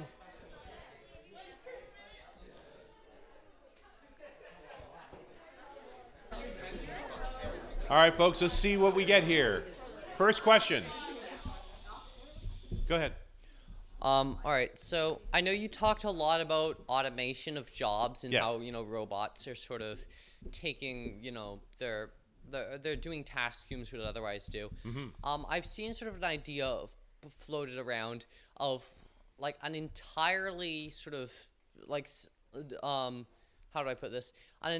Like a civilization entirely dependent on machines, and that's sort of a future we could work towards, where no one has to do jobs. It's sort of a loop of machines which can fix themselves. And I think most people understand we're not going to probably ever get to the point where the human automation is, human jobs are stripped away entirely, and we can just live. But how close do you think we could get there, and how soon? Well, I mean, we're dependent on machines right now, right? For a large degree, a lot of work's being done already. When you take away land costs, the costs of essential living, so your cost of food, cost of housing, cost of clothing, all of those things, as a percentage of the work for a typical income, has never been lower than right now. So the byproduct of automation that we've brought in so far is to reduce the cost of essentials substantially. And that opens the door to more time. I mean, there's a reason we're talking about the 30-hour work week versus the 40-hour work week. We are continuing to make progress in that area. And work flexibility continues to expand. You're seeing more folks that are only working the minimum necessary to pay their immediate expenses, and they control their expenses more than they worry about their income. So there's a lot of flexibility there. We're getting more and more room for that. There's a difference between the social need for income and the actual need. And you have to decide that for yourself. But you are seeing folks that are choosing to step off, to spend less time on the machine of commerce and live more frugally and still be able to make a sufficient income. We have more choice than ever before. Go ahead. So I meant to ask this after the food sustainability presentation, but didn't get a chance. Yep. How does globalization, import-export, international trade factor into food sustainability? For the most part, it's benefited it in the sense that we have been able to allow places that grow certain classes of food better than anywhere else to focus on that, and then we provide the other foods they need. An example of this might be the avocado. The avocado grows best in relatively tropical climates. It needs a lot of water to grow elsewhere. So we're far better off paying those tropical areas to grow more avocado and then allowing that money to flow into them to be able to buy the other goods they need. That being said, food's a particularly tricky one. It is in the interests of nations, and that is ultimately of people, to be sure that they produce sufficient calories for their population. And so often we, in our governing bodies, will pay extra to make sure that certain categories of food production continue, even though it may be somewhat inefficient. So, there are certain foodstuffs we continue to make in Canada, not because they're particularly profitable. It's not purely a capital, an income model. It's because making sure that food's made in Canada is in our best interest. Food production is not fully elastic. It takes more than a year to prepare ground to grow a particular product. It's not a trivial step. You can't just switch it on, switch it off. It takes planning. And so we have to look at it from the political perspective as well as the profit perspective. And for the most part, we do that. It's not always obvious, but it does. Perfect. Thank you. You kind of already answered this, and it's also a really broad question. Like, there's a morality and legality and technicality. Like, there's a lot of ways you could take it. And I'll just preface it by saying that my mom personally is very against the suggestion of living on welfare or anything like that. Obviously welfare isn't the most ideal thing ever, but it's still technically a possibility for people who have disabilities. Anyway, it's also a perspective to look at that we as a society choose to provide options for those that can't provide for themselves. I don't think we provide good enough ones, and I think we still let too many people slip through the cracks. But I prefer to live in a place where no one goes hungry, where people have their basic needs met. And I'm willing to pay extra to make sure that's true. And that basically leads into my main question, which is, should everyone work, basically? That's a great question. And it's becoming a more complicated thing because it depends on how you define work. You know, more and more we're playing with the game of, are you a live to work or a work to live person? Is your work part of your identity? Or is it a necessary thing for you to spend the rest of your time on your identity? And people work either way. You know, I am more of a live to work person. I happen to do something I genuinely love. And it's fun to do it, and I do it too much, often to my detriment, but it's an indulgence of mine as well. So I'm fortunate that feels good to me. Not everybody's like me. Not everyone does things that they really enjoy doing. I also have hard parts of my work too, but it's not all the time. You know, you have some choice. I think people should be able to pursue their potential, to explore the things that are important. I mean, I think about all of you here in this school that's built around that idea of you exploring things on your own, that self-directed learning. You're already on that path. It would be useful for as society that all of those explorations were sufficient to sustain your life. Okay? Now, we should also put some guidelines on that so that there's a minimum effort required. But for the most part, every time we've created environments where your essentials were paid for sure, right? If I said, whenever we've done this experiment, your rent, food, clothing, all that's covered. What will you do? People generally only do two things. They get more education, or they start a business. Both of those are work. But in neither case, when those obligations are taken off the table, do people do nothing, right? Most escapist behavior comes from having a reason to escape. If you don't have a reason to escape, why would you? So when your basics are covered, escapism kind of dies down. And then what did you want to do? Explore your potential. So we're headed in that direction. We're playing with that. It's very Star Trek-y, but it's also not impossible. Part of that is we're reducing the essential costs of those elements to say that as a society, we produce enough to be able to provide that for those who need it regardless. Right? And this is where you get into, you'll see these ideas floating around. Basic income. Have you ever heard that term? Basic income. The idea of how about we pay everyone enough to cover their basics and eliminate a lot of complexity in the process. So then we don't need welfare. Your basics are covered. We don't need unemployment insurance. Basics are covered. Like we eliminate a lot of complex infrastructure for simple infrastructure. At the moment, the math doesn't pan out, but that can change. So those explorations are ongoing. I hope that addresses your question. Okay. Hi. I had a couple of questions. I don't know if I should only be asking one. You know what? For you, two, because your last one was so good. Okay.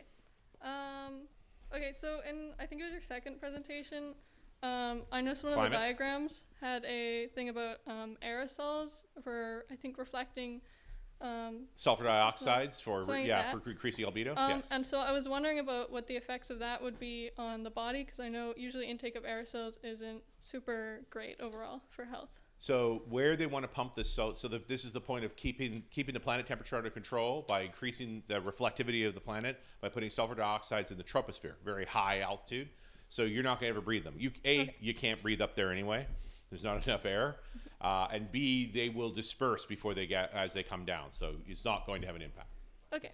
Good question, though. And the second question was, with the augmented vision, phones usually have a pretty negative effect mental health-wise. So I was wondering, will it have a similar effect with having augmented vision directly, I'm going to argue the first statement.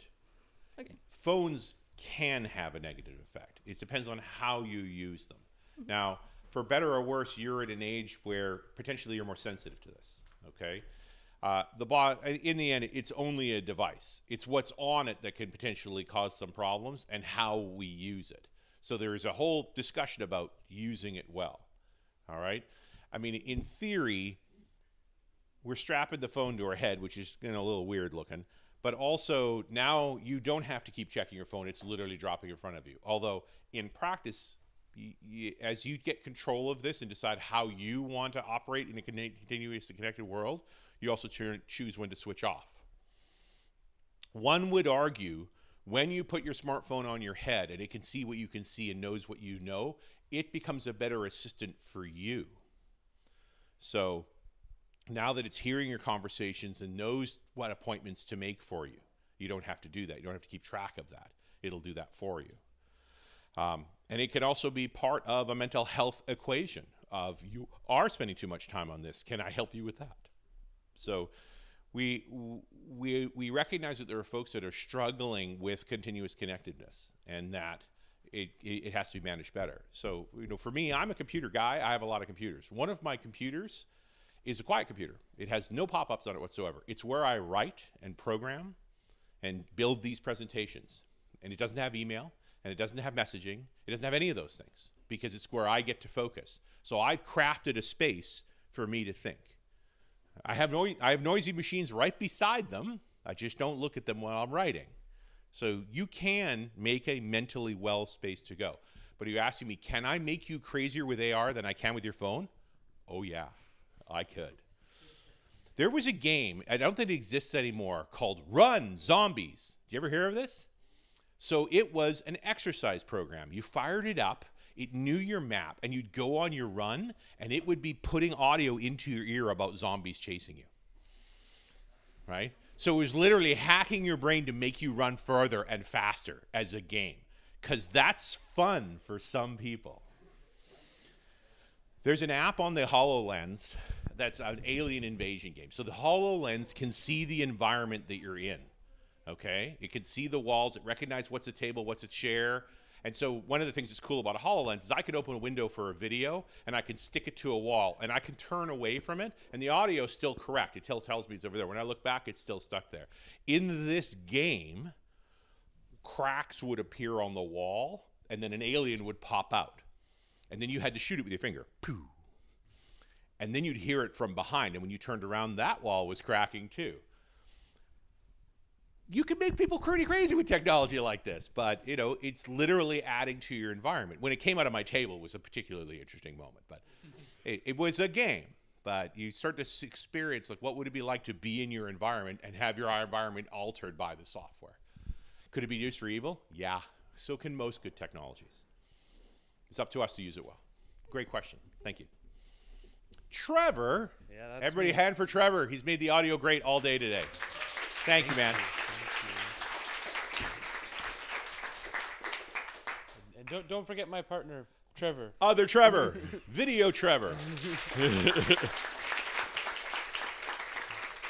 who's now trying to do both. Just a little bit. So I actually had a question that tied into two of the topics you talked about earlier, both agriculture and energy. Because as far as I'm aware, now keep in mind that I read this in a Nat Geo book, but you can essentially... They write well there. You can essentially make energy out of a fruit or vegetable, like a lemon or a potato. Yes. Do you think that would make it possible to essentially grow energy from the ground up, like farmed energy? And where does the energy in the apple come from? Oh, I was hoping you know. I don't know. I do. I'm just asking you. It comes from the sun, right? In fact, all energy comes from the sun, ultimately.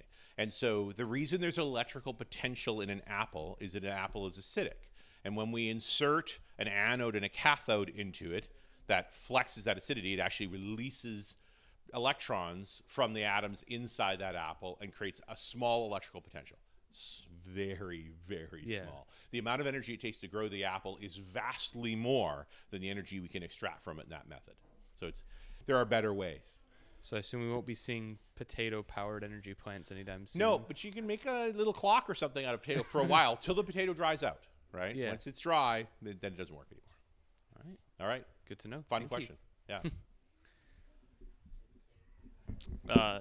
In relation to the question I just asked, what would be essentially, so if you think about from my perspective, right, in terms of the human experience in a utilitarian perspective, the best way to be is to just be like unlimited happiness, right? Mm-hmm. And if you ran with that, then generally speaking, work kind of sucks for those people who need to work to survive. How do you, so if we work under this ideal of nobody needing to work to survive, how do we actually get to that point? Like, what things have to happen in what order? Don't you think we're on that how path? Is it actually achievable? Like, why does the math not add up essentially? Well, the math doesn't add up for us to be able to pay every human in a given country a set fee based on the amount we're collecting. We'd have to alter taxation enough that it might be disruptive to work, right? So we're still trying to figure out that math one way or the other. But I would also argue the pandemic kind of popped the can on a lot of that. We've moved further down that path in the past 2 years than we did in the previous 10. Because we broke a bunch of rules on work. A lot of people that were told they couldn't work from home had to work from home, and also worked less and found out the world didn't end, and lived with less and found out the world didn't end. Like, we've all had an interesting education over the past 2 years in what matters to us to work, and we're still feeling disruption of this. Like, the hindsight effect, 20 years from now, looking back at the pandemic period, while you were in school. A lot of folks are going to talk about that. That may have been a turning point for an awful lot of this. So we're already on a path to what work is necessary, right? But there's a core statement you did there: work to survive. And that is a falsehood and should be a falsehood. You should be able to survive whether you're working or not. We've chosen to make barriers to that more than I think are necessary. And we need to get better at that one way or the other. But when folks don't make good choices when their survival is threatened, you don't get good work from them, and they're not well. So it is in our interest as a society to create an environment where people can be confident that they will survive regardless of their work. And we're on that path. We're just not there. Maybe one specific aspect is housing. Mm-hmm. I know that a lot of people are interested in like tiny houses or literally living in like an actual van. Yep. It's like a popular thing. Oh, very hip on YouTube for sure. Yeah. Like it's romanticized and all this. Yeah, it is. So maybe, and part of the reason why is because it's quite a lot more cost effective to live in a van that costs like 20 grand rather than a house that now costs like on average like $2 million, right? Yeah. Or not on average 2 million, but only in this town, man. Like, we're for not better or only worse. Here. It's like all over Canada. This is an issue. Not that true. And in the populated areas where all the important things are happening, It's tough to spend $2 million in Winnipeg. Vancouver's special.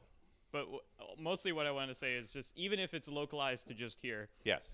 Is there a solution to that? Like if I'm renting right now and I am incapable of buying a house as ever basically. Only if you want to stay here. What can I do? Do I just have to leave? Get further out. If the price is what matters to you, right? And by the way, most people are starting to do that. It's like it's an absurd amount of money, and it decreases the pressure. So the chances of pricing going up a hell of a lot more aren't that great, just because it's getting ridiculous. Most people will never have enough to live in the city, and then you get into that game where it's like nobody lives there; it's too expensive. So the reality is we are being pushed out, and our work has changed such that you don't need to be there. Van life isn't that cheap, right? Like again, you're seeing the YouTube effect of all the best parts. That machine needs constant maintenance, and the older it is, the less expensive, the crankier it is, the more difficult it is to live in. It's not safe. It's got quality problems. It's not sustainable. Most people don't last for very long doing it. I know a few quote unquote digital nomads that have gotten rid of everything and just traveled and worked wherever they have in the Starbucks they happen to be in the hotel. Most last about a year. After a year, something in your brain says, I need a place, right? And what that shape of that looks like, there's a lot of choices. The question is, where do you go? Don't buy into the fake constraints, right? We created a significant artificial constraint in this particular area right now, and you can choose otherwise. You don't have to go very far before those constraints get lifted. Right? That the GVRD area with those outrageous prices, it's just not that big. You don't have to go far if you look in the right spots. Tiny homes are more about the ecology, right? How do I have a smaller footprint on the world and still live comfortably? That's what's cool about them, that I can take a relatively small piece of land with a minimal amount of preparation and a minimal amount of cost and know that my eco footprint will continue to be small by using it, as opposed to typical bespoke homes, right? Built with concrete and heavy construction materials. That's a heavy carbon footprint just to build it, and it continues to have it for an extended period of time. And again, it's only a social construct that said that we need to have that much space. It's only in the past couple of decades that's even been possible. Most people typically only lived in far less space than that, not that long ago. We're just in a weird time right now. But it's starting to get better. Hi. Hello again. This is a question about both like media and food sustainability. How much of an effect would you say the radicalization of veganism and like vegetarianism is actually affecting our point on lowering meat consumption? As well, is this radicalization caused by more media and the lobbying of like meat, like big meat, or more just because of the fact that media controls what you're looking at? Well, media cannot control what you're looking at. Media can control what's convenient for you to see. You get to look at whatever you choose to look at, right? That's up to you. When media is shaping information light, it's just like fast food. You still have to choose to consume it.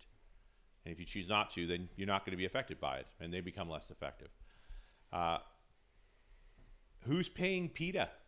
If you want to talk about the radical anti-meat lobby, that's PETA.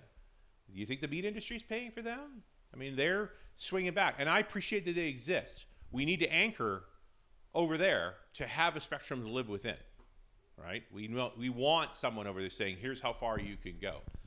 Is the meat industry defending itself? Inevitably, right?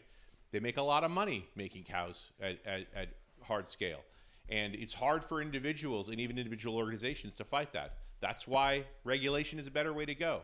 The side effect of passing laws is making it as a consensus to society so that all must agree with it, all must comply with it.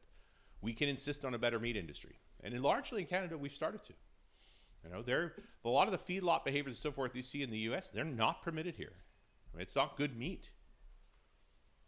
But ultimately, changing social norms is coming. What the PETA folks look towards is this idea that why are you looking as meat at food and not meat as murder? Yeah. And they're making their case. They're going to win the day. They're a step in the path. Mm-hmm. Yeah, I was just asking if the radicalization would cause. But yeah, thank you so much. You're welcome. Hi. Can't remember if this was brought up before, but I was wondering what your thoughts would be on if in the future there would be a license or registration for, let's say, surfing media or surfing the internet, and whether you think that would be useful or if that'll eventually come. Yeah, I mean, the problem with the utility is you can't provide restriction to it, right? Mm-hmm. And so we're heading down a path of making that available to anyone. There's certainly, how much licensing do we need around water or electricity for that matter? Now, we do control how electricity is created and distributed because it's dangerous. And one would argue that for the internet has some of those same risks. I would hope we would simply educate people in it because overall access to the internet provides more benefit than harm, right? That's the truth, right? Our access to more information has largely benefited us. It's come with consequences. And so controlling the quality of the information there is useful. That's the angle of regulation. But restricting access to it is not going to be beneficial. The more people that consume it, the more important it becomes to manage it properly. So I think we'll tackle it a different way, but I appreciate your sentiment. It's useful for folks to be educated, right? Always pick the knowing more. One of the challenges we're seeing in democracy right now is that we've had a non-trivial group of people encouraging us not to know more, just to comply. Better to be educated and make coherent decisions. That's what makes a democracy work. In fact, it's the only thing that's ever made a democracy work. Educated populace. Thanks. Cool. Great hair. Thanks. Love it. Would it be worth the effort to create your own small food garden in your home in, say, 10 to 20 years if the cost food on the shelves will lower? It'll always be worthwhile to grow your own food. That'll always be the cheapest food. And for a bunch of reasons. I mean, not only is it just a cool thing to do, but as long as you're selecting your food in the grocery store, you will always optimize that food. You always buy the nicest apple and the nicest tomato. When you grow your own, you eat the ugly ones because they're yours. You made them, right? And that's a problem in modern grocery is that ugly food gets thrown away, right? Most ugly food never makes it to the shelf. And there's nothing wrong with that food. Now we're getting better in the supply chain to take the ugly food and actually process it into something else. right? It gets made into juice and pulps and things like that. But when you grow your own, you eat it all, even the ugly bits. And that is very efficient as well as cost effective. It's also good for the soul, right? Nothing like making your own stuff, making your own meal from it. That is a true answer. Well, you concur. And it feels good to give it all away, too. I love that. All right, there is nothing better than I have too much. Yeah. Please take some. Except zucchini. Stop it. Don't grow too much zucchini. Be diligent. Pick them when they're small and still good. Nobody wants a zucchini this big. Ask me how I know. Okay? So if you're going to make the mistake of growing a zucchini, and it's a mistake, okay? Pick them when they're small. Get rid of them quick. There's so many better things to grow. Stop it. Oh, you get so much food, though. Yes, if you're after volume, zucchini's your friend. Yeah. But you're going to lose friends over all that zucchini. You keep sneaking zucchini bread into people? What is wrong with you? Stop it. My question was around the future of cities. I think the pandemic called into question a lot of things around the future of cities, like having such a dense population, but also resulted in a lot of people working remotely and choosing to work further outside of the cities, cheaper real estate, all of that. And as well as the advent of self-driving cars, like urban sprawl didn't really take off until the invention of the family vehicle. So having a self-driving car, how you see that maybe changing the urban sprawl and where people are living. Well, I mean, the only reason we called it sprawl is because we cared about how far the journeys were, right? I remember talking to a nurse who was living in Mission, and she was driving to work in the city every day. And it not only did it mean that it was it was 3 hours a day that were consumed, but it meant that she arrived at work angry and she got home angry, because driving for that long in that much traffic makes you angry. Automated driving would largely take that part away, right? Her life got better when the West Coast Express went in, right? I'm old enough to remember when there was no West Coast Express. And suddenly she got on the train and read a book for the hour and a half to get to work, and read another one going back. So she said, it literally saved my life. It saved my marriage. I didn't kill any of my children. Like, these are all features, right, that came from taking the train. So yeah, if we have automated vehicles, that's really interesting. But we've already been disrupted. Now that we've demonstrated that most work, primarily cognitive work, can be done remotely, we just don't need to commute near as much. And so housing prices in the city did not go up. They did not go down. They just stayed in place, where everything further out continued to go up, because people were reducing their footprint by living close to work in the city, where they could walk to all of their resources and they could walk to their office. But now that they weren't walking to their office and all their resources were closed, they're like, why am I here? Why am I making the compromise of a relatively small living space to have access to resources I'm not currently getting? And that's what pushed them out. Now those things are starting to open up again, so maybe urban living is going to get a little better. It's certainly going to be different. But also, you'll design your house differently when you always work from home, right? You're going to need an office. If all driving becomes automated, and I don't know when that's going to happen, right? I've only talked about automated trucks because I can see the future on that one pretty well. But if all driving was automated, why would you own a car? Because now I can take my phone and specify the kind of vehicle I need. Just the two of us, let's take a two-seater, right? There's 6 of us, give me a people mover. And that vehicle shows up, you get in, it takes you where you want to go, and you get out. And you don't think about it anymore, then it goes away. Why would you have a garage then? Like, doesn't make any sense. You look at most houses today, the garage is in front, because driveways are expensive, so they tend to put the garage right there. It's changed neighborhoods. Right? Used to be the front door was the front of the house. There's usually a veranda. You sat out front and talked to your neighbors. Now you're in your car, it goes into your garage, because you actually put your car in your garage, right? It's not just for storing boxes. How many people actually have cars in their garage? Oh, there's a few, okay. And then you go in the house. You never see your neighbors.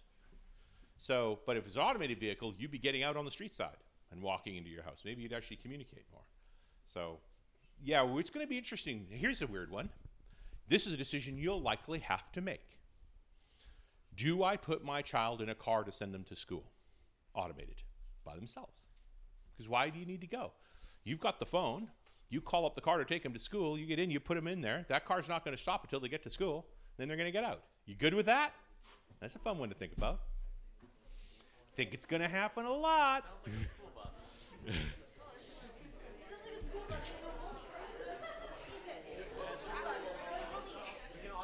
School buses are on corners. That's too far to walk. I can go straight outside my house with an automated car. All right, let's take the next question. Yeah.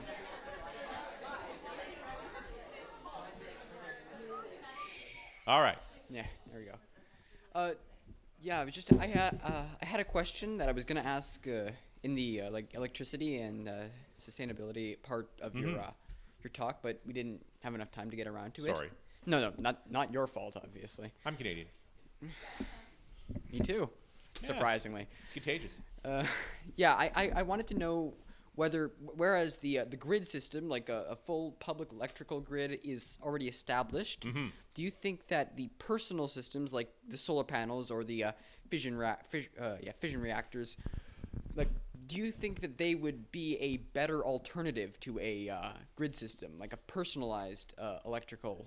I think we're going to do more localized generation, right? And that for starting with solar is the obvious one. Even up here, we can generate enough solar that it'll take us off of peak power combined with battery. And it's relatively cost effective to do it house by house. It's far less efficient than utility solar, like it's 5 or 8 times more expensive, but that's still a bearable cost in a home. And so a portion of your power will come from that. Where this gets more interesting, we start thinking about community power. So these days we're already doing this sort of planned community model where it's like, okay, here's 60 homes being built together, and it includes a few services. So there's a little strip mall that's a part of that has a 7-Eleven and a dry cleaner and some of the basics. Right. Could they include a community scale grid, right? A bit of an array there. So the primary grid would still be there, but you'd be making less demands of it. So you play this economic game where by spending a little bit more here, we lower people's costs monthly overall. Right? And this is always the game to play. The most cost-effective way to heat your house today on a month-to-month basis is geothermal. So you put pipes into the ground underneath your house because this ground is always about the same temperature. When it's too hot, you take that water that's cold in those pipes and use it to cool your house. And when it's too cold, that gives you a base temperature work from, so you do less heating. Why is it not more popular?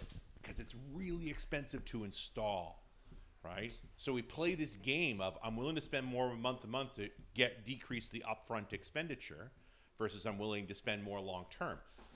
Governments manipulate this for the better good.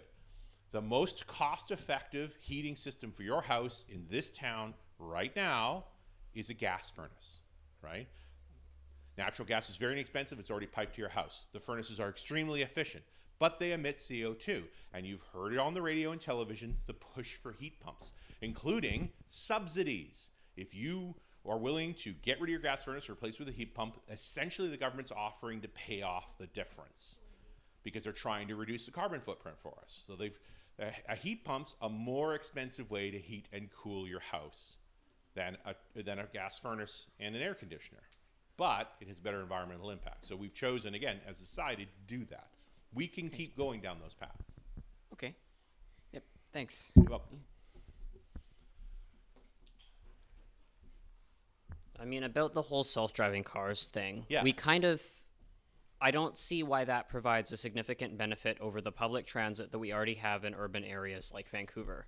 In fact, I don't see why you're sacrificing a little bit of convenience for a lot more resources, likely at a more expensive rate. And sure, a bus will not take you everywhere, but we have a very developed system here, and to be honest, I cannot see a way where it would not be more cost effective to develop our public transit system further rather than to instate individual self-driving cars to take you where you want to be. It's a valid argument, except for the part that people don't use public transit enough. But you see, we can improve public transit. Yes, can we improve it enough? Because even in the best public transit areas in the world, if you look at the Dutch, you still see private cars. You still see folks choosing otherwise. There's many efforts to go towards that. I don't disagree with you that public transit could be better and that we could do a more integrated approach. But at the same time, we can add a mix in of these additional vehicles. Like, it makes no sense to eliminate SkyTrain. No. Right? That's silly. However, if we had, the real problem you have with personal cars is their utilization is under 10%. Bus utilization, if you talk about filling the bus, is like 15%.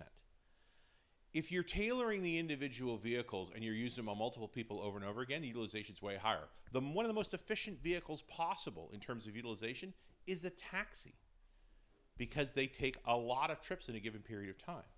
So if you can get large numbers of people using it, you can go to bigger vehicles. But for the most part, we can create incentives around automated driving. It'll cost more for you to take a solo vehicle than to take a shared vehicle. In the end, it just becomes a kind of bus that's automated and more frequent, on demand, and controlled. I can envision a company like Ford coming to a city like Coquitlam saying, all right, here's the deal. Eliminate your taxis, eliminate all your buses. Keep the train lines. We'll provide the vehicles. People use an app to use it on demand, and they could take it to the train line. We won't allow them to drive into the city with it, or we'll make it into exorbitant costs. Take the train for that. But on your local trips, you'll use it that way. And the city of Coquitlam will get a check. The entire infrastructure will be operated by a company, and instead of Coquitlam paying to operate all that stuff, they're now being paid. Then you have the problem of putting public transportation in the hands of a private company, which will ultimately, they will be motivated to operate it for profit. Well, that's a problem we've got today. That's Coast Mountain Bus Company, right? Yes. And the way we manage that is regulation. Yes. And then I understand there's just, I don't trust the government to regulate companies to an extent that I would be satisfied with. So help us fix it, because all the alternatives are worse. Okay. Next up. Hi, I had a question about solar panels. Yeah. Do you think the benefits of solar panels outweigh the negative carbon emissions that it takes to make solar panels, and also the fact that we are mass producing them, and then what are we going to do once we've produced so many of them, and this may not be the solution that actually fixes our issue? Well, it's only one piece of a larger issue of fixing them all. Solar panels have distinct advantages. Their prices come down so much because we're really good at working with silicon substrates. The byproduct of making cell phones is making solar panels. They have an environmental cost? Yes, they do. Is it worse than extracting coal? No, it's not.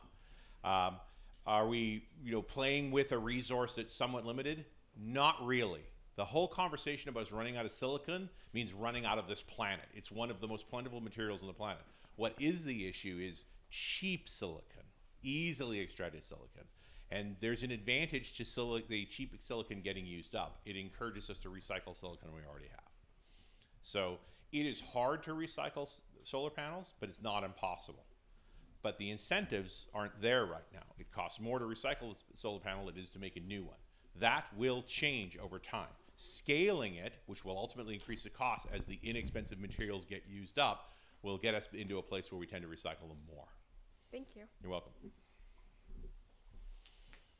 All stayed on topic, though. You never picked any of the space topics. That surprised me. Well, it's a little bit different, at least. But I was just wondering, because we were going over fission versus fusion, Yes. nuclear technology earlier, right? I figured I'd ask. A lot of people look at fusion as like godlike, essentially, like infinite energy is how I heard it defined. Which I'm pretty sure that's probably not true. Like that's an exaggeration. But I'm still curious why so much effort is being put into fusion when fission looks perfectly fine and is already accessible. Well, fission has a PR problem because we've had a couple of major disasters that have scared people, right? I mean, coal still killed way more people than fission ever has, and fission is a practical technology that should be moved further and is being moved. Fusion is a future goal, and it's a good one. The more interesting one will be if you want to be a spacefaring civilization.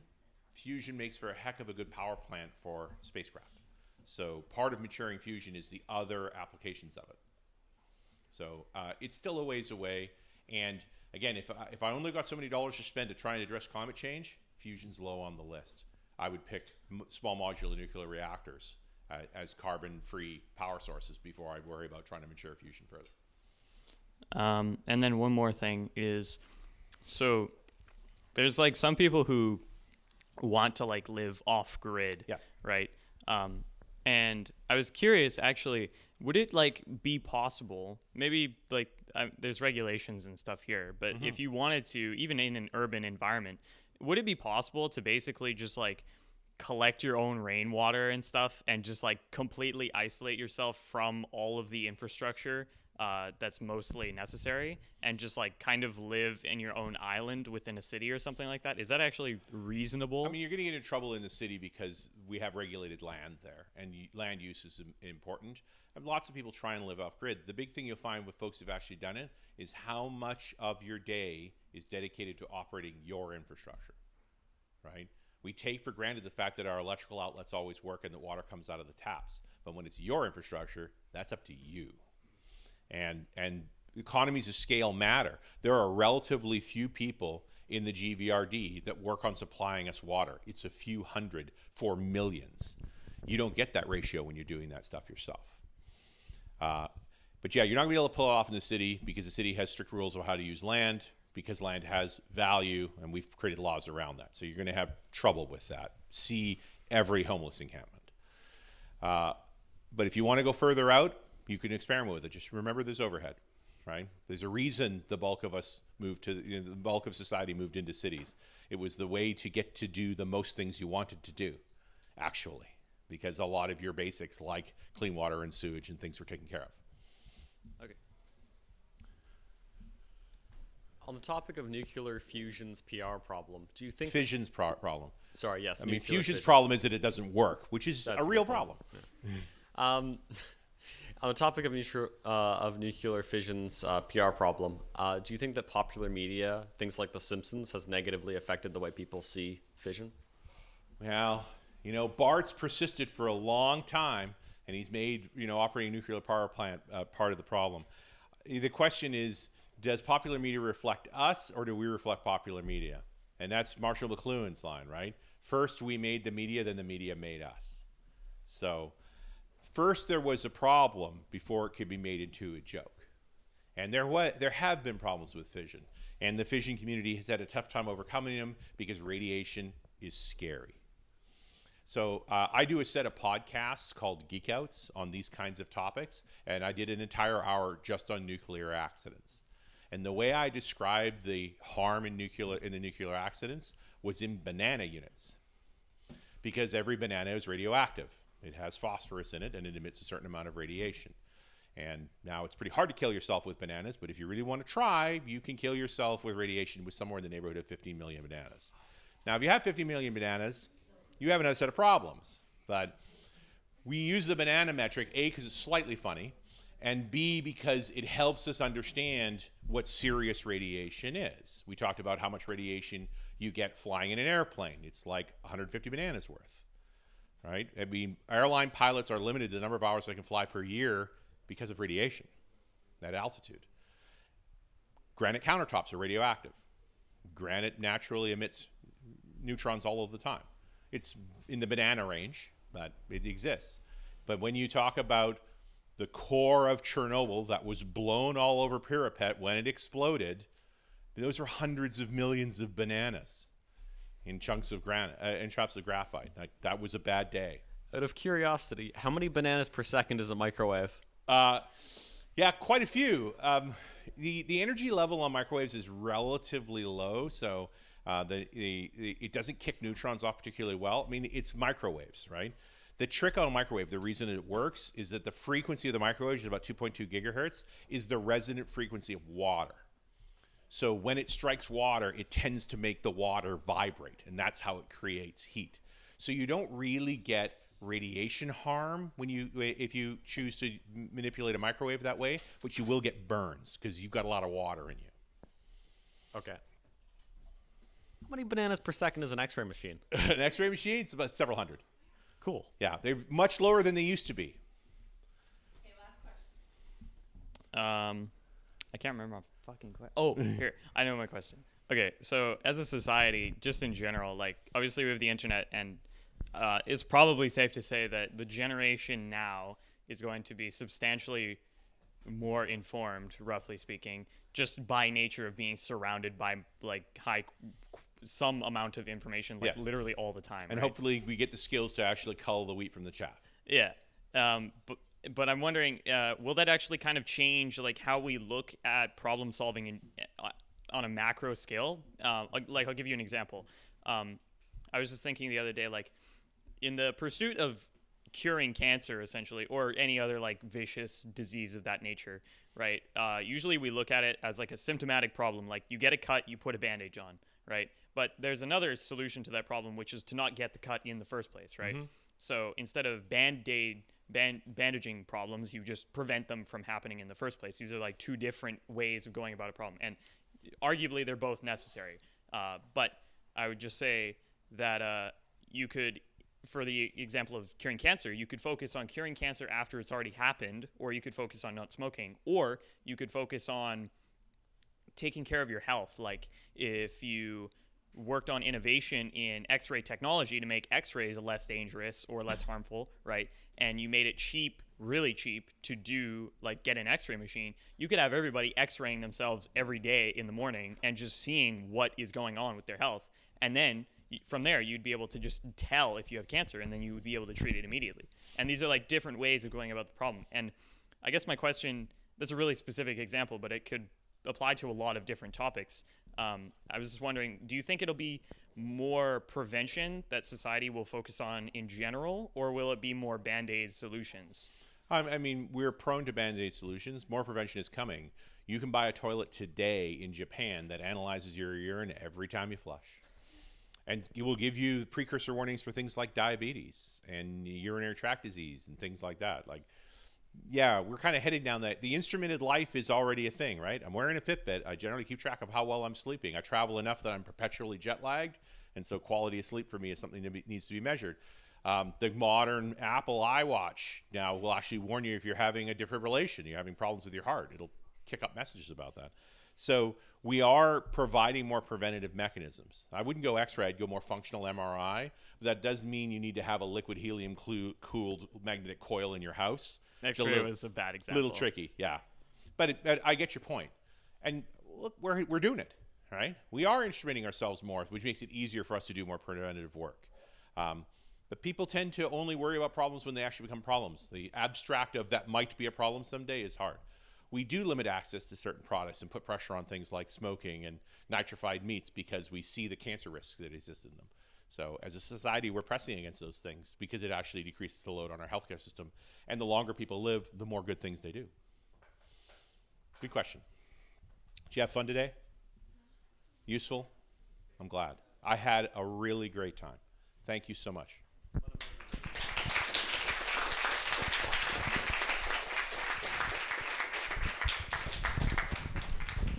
So I just want to thank Mr. Campbell again, because he's the only one out of all of us that wasn't expected to be here today. He came of his own free will, and he often tells me later on that this is his favorite day of the year, so he really does enjoy coming to talk to students. I also want to thank everybody that was involved with making today happen. It was a lot of people. You know who they are. We've spoken to them. We thank the presenters, the performers, and the guest speakers. 2 jobs that you have to do before you leave. So first of all, I have posted the link to that feedback form. It's in the school-wide team. So you can go in there and just do, it won't take you very long. Just go in there and put some things in. You don't have to even answer every single question if you don't want to. And second job is to help put your rooms back to how they were. So if you're in the grade 9 room, you need to bring chairs back to the grade 9 room. If you're in grade 10 room, same thing. You need to bring chairs back there. And anybody and everybody that's available to help put these 2 rooms back are also appreciated. And we will all take our direction from Mr. Sarta, who's now going to speak.